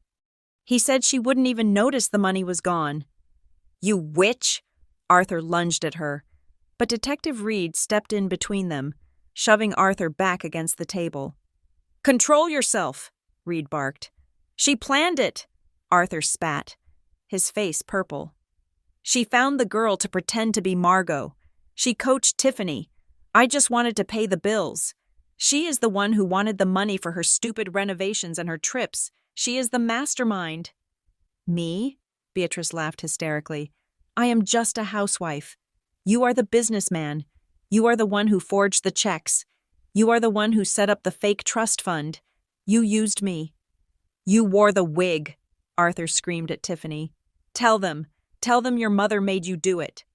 Tiffany was sobbing now, loud, ugly sobs. "I hate you both. You said I would get a car. You said if I did this, I could get a Tesla. I didn't know I would go to jail." "A Tesla," I said quietly. The absurdity of it hit me. They had sold my life, my sanity, and my mother's legacy for a Tesla and some mortgage payments. I watched them. My father, the man who used to carry me on his shoulders, was now trying to throw his wife under the bus to save his own skin. My stepmother, who had pretended to care about my health for years, was revealing herself to be nothing more than a greedy opportunist, and Tiffany poor, stupid, greedy Tiffany was just collateral damage in their war for cash. They were tearing each other apart. The loving family that had walked into the bank 10 minutes ago was gone. In its place was a pack of wolves turning on their own wounded. "Enough!" Detective Reed shouted. His voice boomed through the room, silencing the bickering. "You are all going down. You can save the dramatic reenactment for the jury." He grabbed Arthur by the shoulder and spun him around. "Arthur Langley, you are under arrest for conspiracy to commit wire fraud, bank fraud, forgery, and identity theft." Officer Silva had Tiffany cuffed. She moved toward Beatrice. "Don't touch me," Beatrice hissed. "I have rights. I demand to speak to my attorney." "You will have plenty of time to speak to him," Silva said, snapping the cuffs on Beatrice's wrists, "though I doubt you can afford a good one anymore," as the police began to herd them toward the door. Arthur stopped. He planted his feet, resisting the shove from Detective Reed. He turned his head and looked at me. His hair was messed up. His tie was crooked. The arrogance was gone, replaced by a look of utter defeat. But then, something else flickered in his eyes, a last-ditch attempt at manipulation. "Margot," he said, his voice breaking. "Honey, please, think about what you're doing. I am your dad. I made a mistake, but I am your dad. You can't let them take me to prison. Please, tell them it was a misunderstanding. I'll pay it back. I swear. Just tell them to stop." I looked at him. I looked at the man who had sat at the dinner table with me for 26 years. I looked for a shred of the father I remembered. The one who taught me to ride a bike. The one who read me bedtime stories, but he wasn't there. That man had died a long time ago. The man standing in front of me was a stranger who had tried to gaslight me into an asylum. I didn't feel angry anymore. The anger had burned itself out, leaving behind a cold gray ash of pity. "You are not my dad," I said softly. "My dad would never have sold me for a bank transfer." I looked at Detective Reed. "Get them out of here," I said. "They are trespassing." "Margot!" Arthur screamed, as Reed shoved him toward the door. "Margot, you ungrateful bitch! I hope you rot alone with your money. Margot!" His voice faded as they were dragged down the hallway. Beatrice was weeping loudly. Tiffany was silent. The door to the conference room swung shut, cutting off the noise. Suddenly, it was quiet. The kind of silence that comes after a thunderstorm. I stood there, looking at the empty chairs. The papers Arthur had signed were still on the table. Crumpled and defeated, the pen lay where it had fallen. Julian Hayes exhaled a long breath. He walked over to the table and picked up the papers. "I am sorry you had to see that, Ms. Langley," he said. "Families can be complicated." "That wasn't complicated," I said, looking at the closed door. "That was a transaction, and I just canceled it." Officer Silva walked back into the room. She was holding a plastic evidence bag. Inside was the Cartier watch. "Ms. Langley," she said gently, "we need to keep this for evidence. The trial will take some time, but once it is over, you will get it back." "I know," I said. I reached out and touched the plastic bag. "Keep it safe. It has been through a lot." "We will," Silva promised. I turned to the window. The city outside was moving on. People were walking, cars were driving, life was continuing. My world had just collapsed, but the data of the universe remained constant. I took a deep breath. For the first time in 24 hours, the air didn't taste like fear. It tasted like ozone and antiseptic and freedom. "Is it over?" I asked. "The criminal part is," Julian said. "Now comes the paperwork." "I am good at paperwork," I said. A small, tired smile touched my lips. "I am a data analyst." And for the first time that day, the title felt not like a job description, but like a shield. I had analyzed the anomaly, I had isolated the bug, and I had purged the system, just as Officer Silva reached for Beatrice's arm to guide her toward the exit. The air in the conference room shifted from resigned defeat to a volatile, electric desperation. It was the frantic energy of a trapped animal realizing the cage door is locking, the moment when survival instinct overrides all logic and dignity. Beatrice yanked her arm away with a strength that surprised the officer. She did not scream. Not yet. Instead, she backed into the corner of the room, her eyes darting between the police, the banker, and me. Her chest was heaving, the powder blue cashmere cardigan rising and falling in jagged, terrified rhythms. She looked at Arthur, who was being held by Detective Reed, and then she looked at the glass wall of the conference room, beyond which lay the public lobby. "No," Beatrice whispered, shaking her head. "No, I am not going out there in cuffs. I am not going to let you ruin my reputation. I am a victim here." "Mrs. Langley," Officer Silva said, her voice calm but warning, stepping forward with the open handcuffs. "Do not make this harder than it needs to be. You are under arrest. Put your hands behind your back." "I am the victim!" Beatrice shrieked, her voice cracking into a register that made my teeth ache. "My daughter is trying to kill me. She is the one who is crazy. You are all in on it. You are all conspiring against a helpless mother." Then, she did the unthinkable. The move was so brazen, so completely divorced from reality, that for a split second, everyone in the room just stared. Beatrice reached into her pocket, not for a weapon, but for her phone. Her fingers flew across the screen. She hit the speaker button. 911, she screamed. holding the phone out like a holy relic protecting her from demons. "I am calling the police. I am calling the real police." "Beatrice, put the phone down," Detective Reed barked, letting go of Arthur to reach for her. But the line had already connected. The calm, automated voice of the emergency dispatcher filled the room, amplified by the high-end acoustics of the bank's conference suite. 911, what is your emergency?" Beatrice's face twisted into a mask of pure theatrical terror. She looked directly at me, her eyes dead and cold, while her voice transformed into a hysterical sob.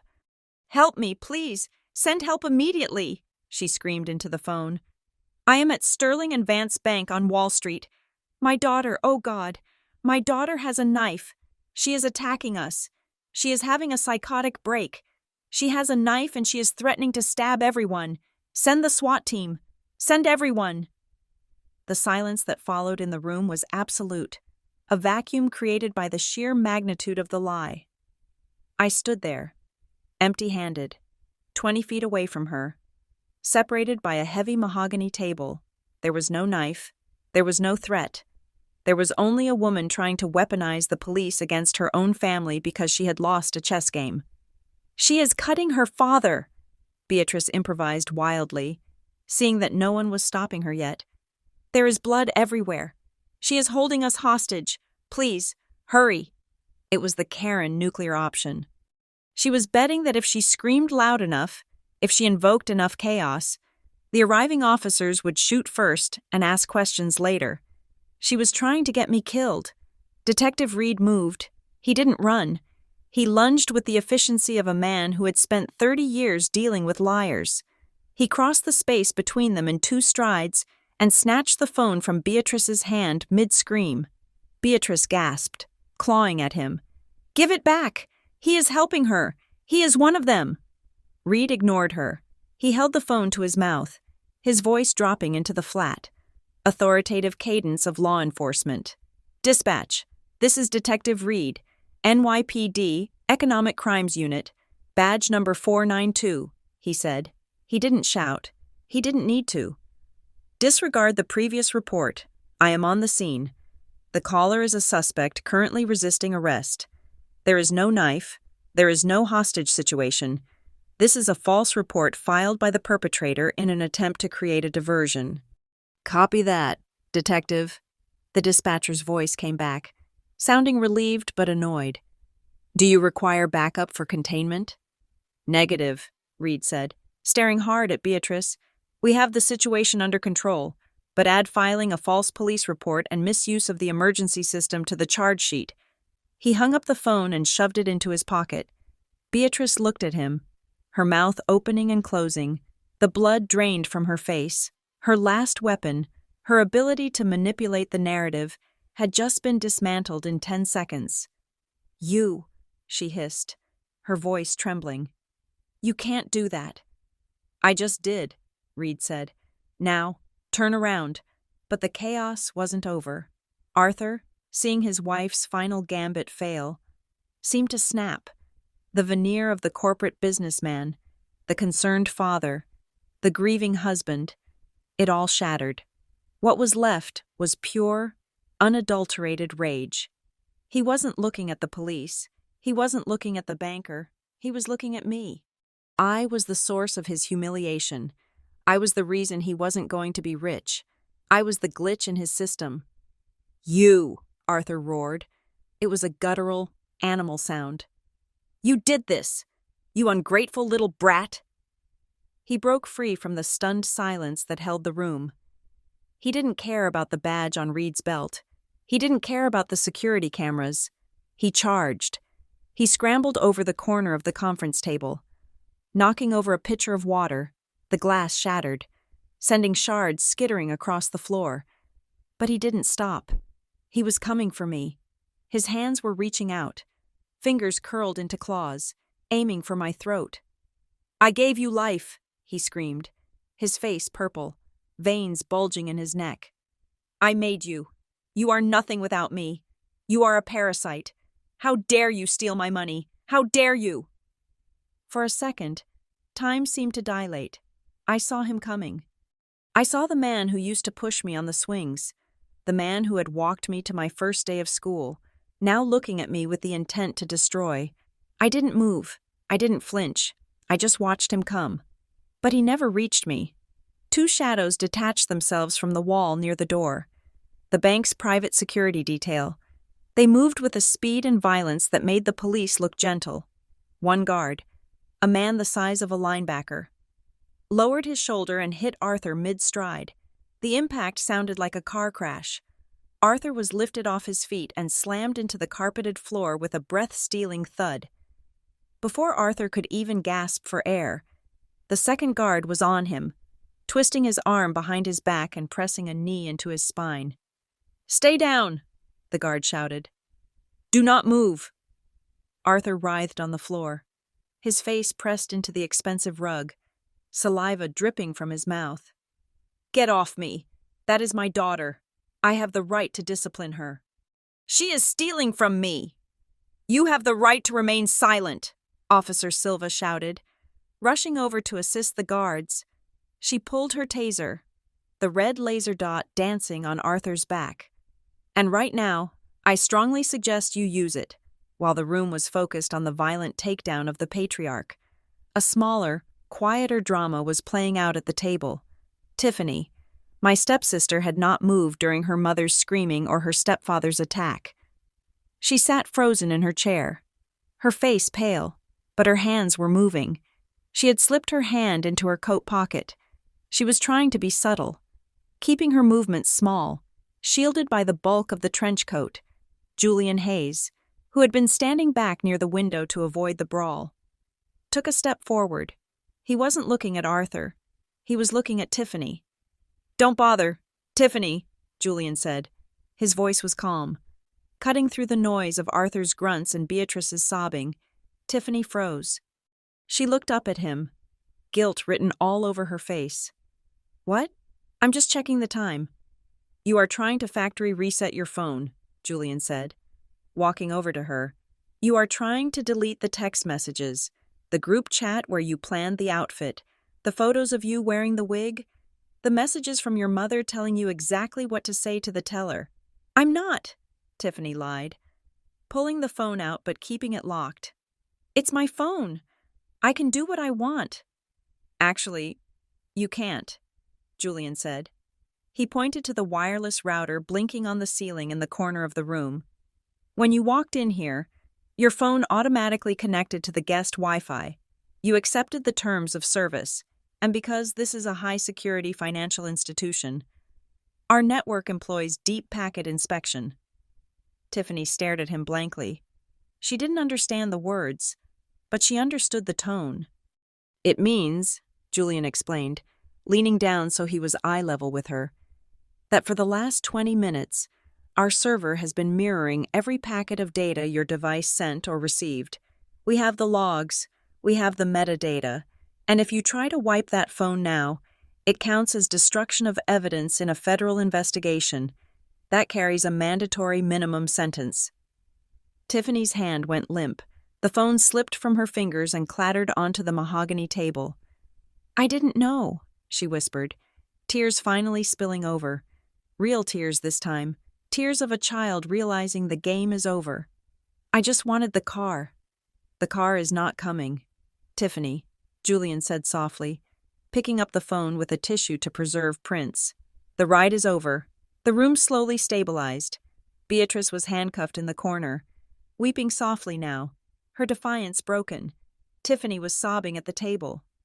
Arthur was pinned to the floor, breathing hard, the fight drained out of him by the weight of the security guard's knee. Detective Reed stood over Arthur, adjusting his tie. "Arthur Langley," he said, breathing heavily. "Add assault on a federal witness and attempted bodily harm to the list." I took a step forward. "Let him up," I said. The guard looked at me, then at Detective Reed. Reed nodded once.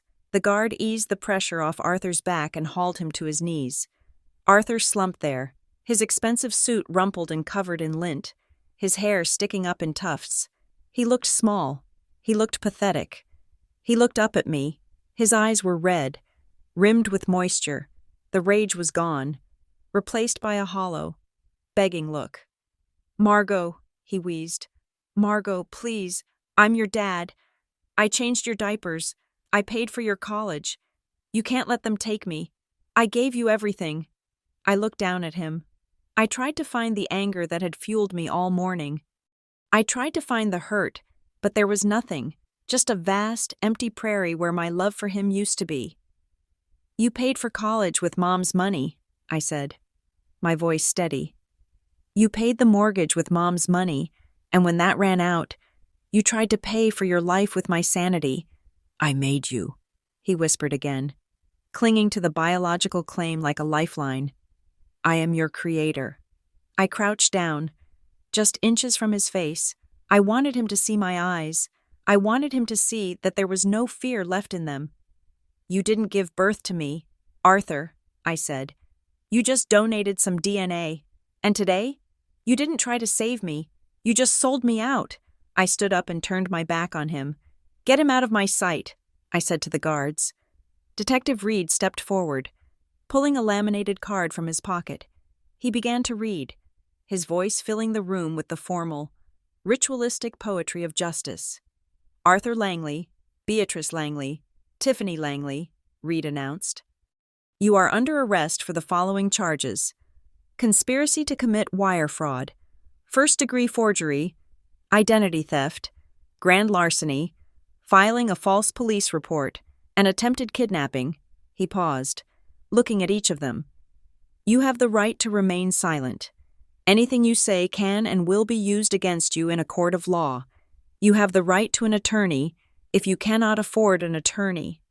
Reed looked at Beatrice, whose designer bag was now evidence, and Arthur, whose assets were about to be frozen. "One will be provided for you by the state." "I will sue!" Beatrice screamed suddenly, finding one last reserve of entitlement. "I will sue this bank. I will sue the police department. I will sue you. Margot, you will never hear the end of this. I know people. I have friends on the board." Click. The sound of the handcuffs ratcheting tight around her wrists cut off her sentence. Click. Arthur's hands were secured behind his back. Click. Tiffany was secured. "The only people you will be seeing," Officer Silva said, guiding Beatrice toward the door, "are a bail bondsman and a cellmate, and I doubt either of them will be impressed by your wind chimes."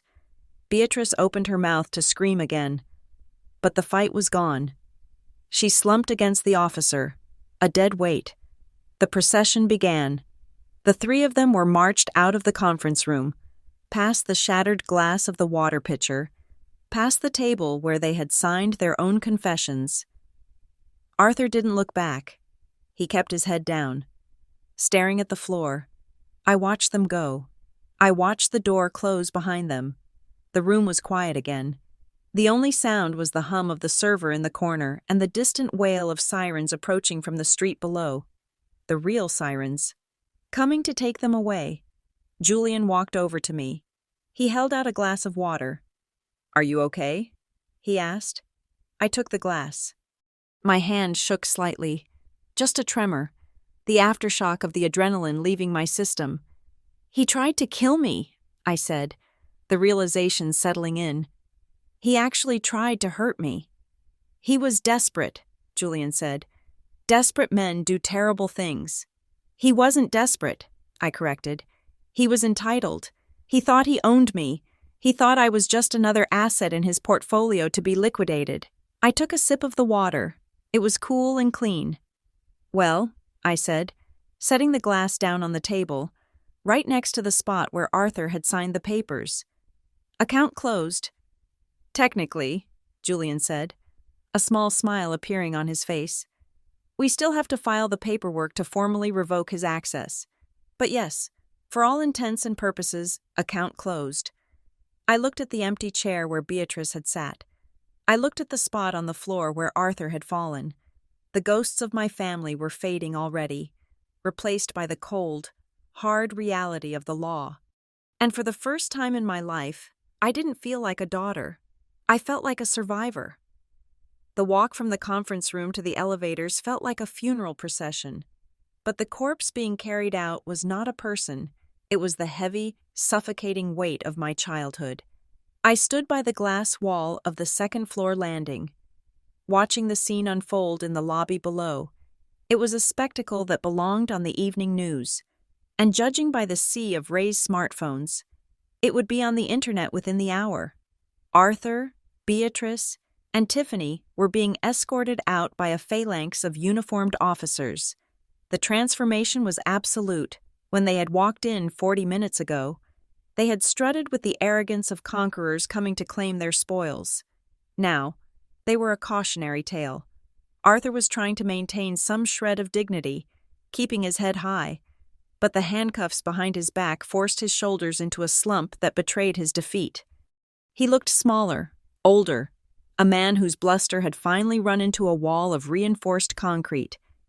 Beatrice had abandoned all pretense of the grieving mother. She was shouting at a security guard who was holding the door open, her face twisted into a snarl that the high-definition cameras of the bystanders were capturing in merciless detail. And Tiffany, poor, empty Tiffany, was just looking at her shoes, the collar of that beige trench coat pulled up high to hide her face, realizing too late that the coat she had worn to impersonate me had become her prison uniform. "The press is outside," Julian Hayes said, coming to stand beside me. "Someone tipped off the financial blogs when the police cruisers arrived. They are going to get a very clear picture of Mr. Langley being placed in the back of a squad car." "Good," I said softly. "Let them see." Arthur always cared more about his reputation than his reality. Now his reputation is finally catching up to the truth. We watched as the revolving doors spun, spitting my family out onto the cruel pavement of Wall Street. The flashes of cameras erupted like a localized lightning storm. I saw Arthur flinch. I saw Beatrice try to shield her face with her shoulder. And then, the heavy doors of the police van slammed shut.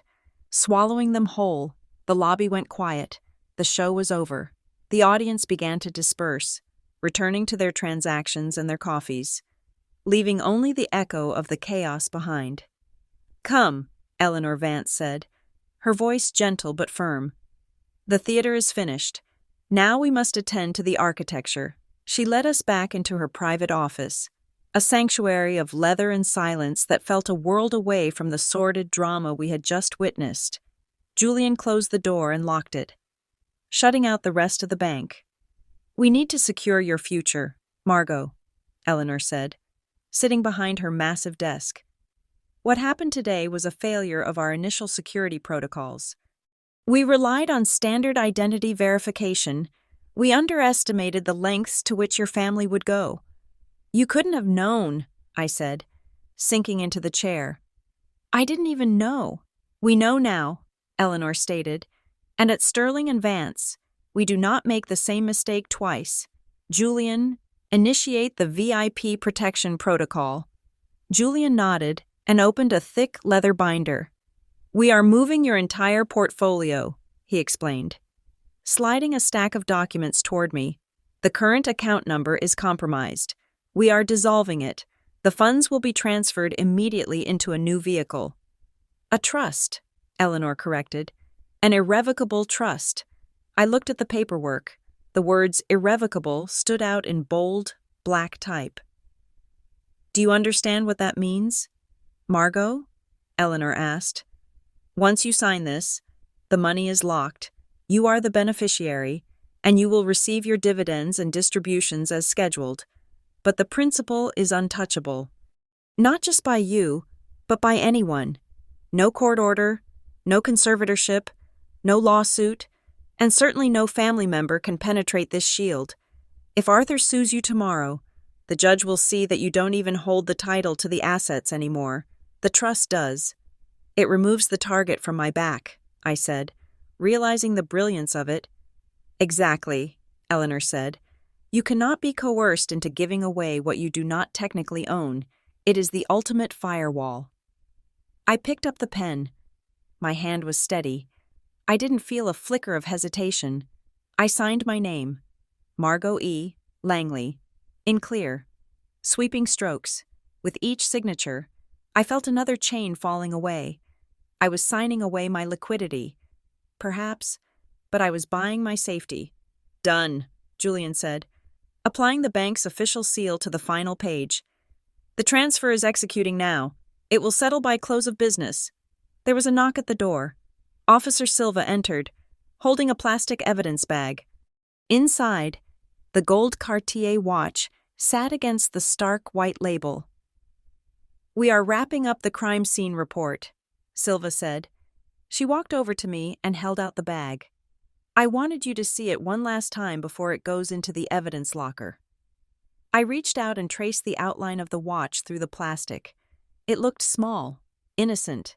It was just an object of metal and glass, yet it had been the catalyst for so much pain. "It is funny," I said, looking up at Silva. "I cried for months when this went missing. I thought I had lost the last piece of my mother. But today, looking at it, it is just a watch." "It is evidence now," Silva said. "It is the object that ties Tiffany to the impersonation and Beatrice to the theft. It is going to put them away."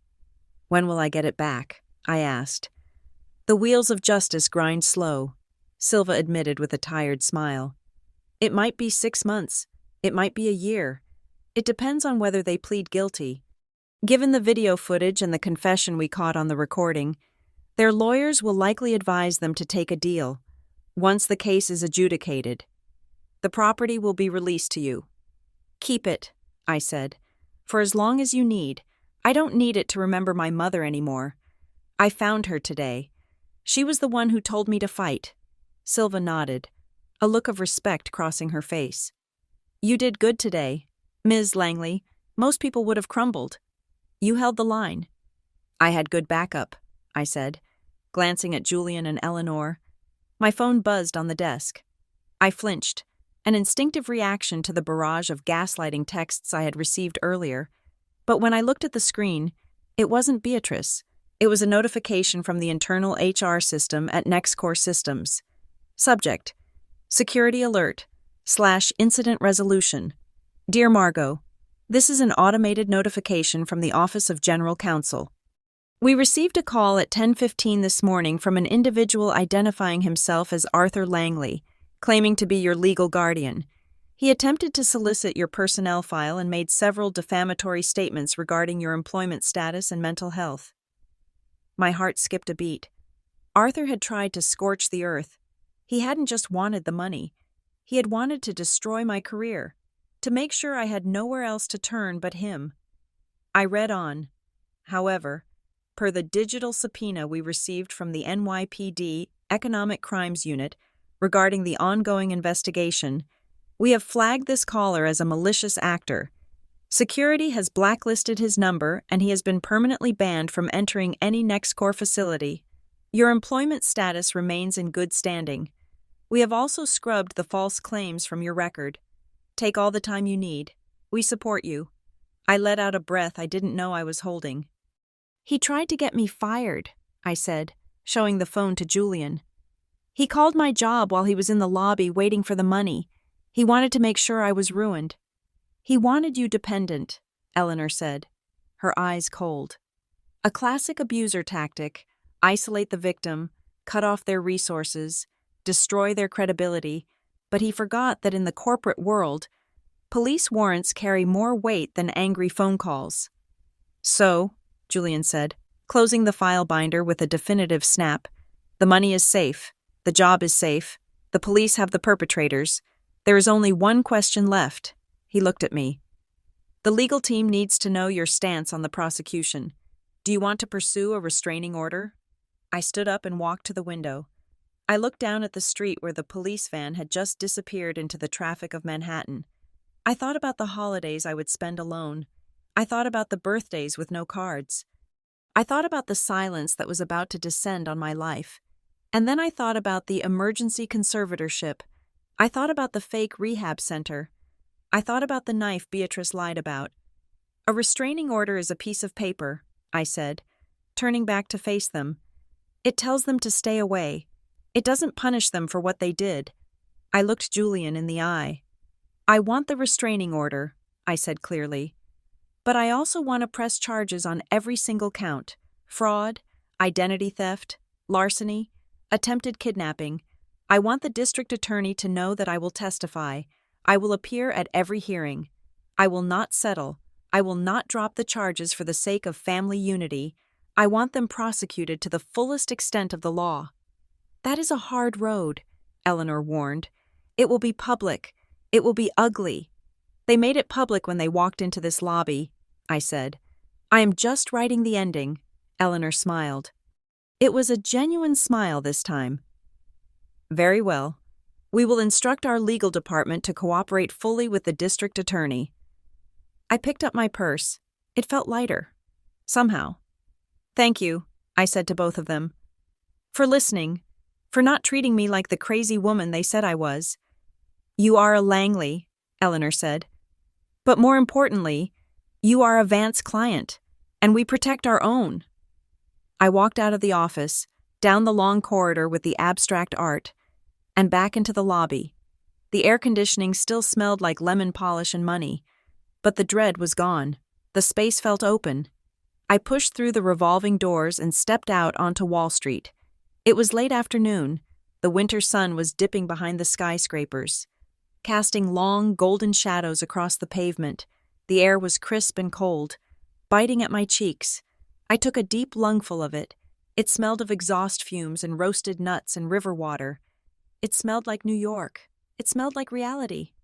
I pulled my phone from my coat pocket. I opened the Sterling and Vance app one last time. The red screen of death was gone. The access denied banner that had started this nightmare at 8 in the morning had been wiped away. In its place was a calm, slate blue interface.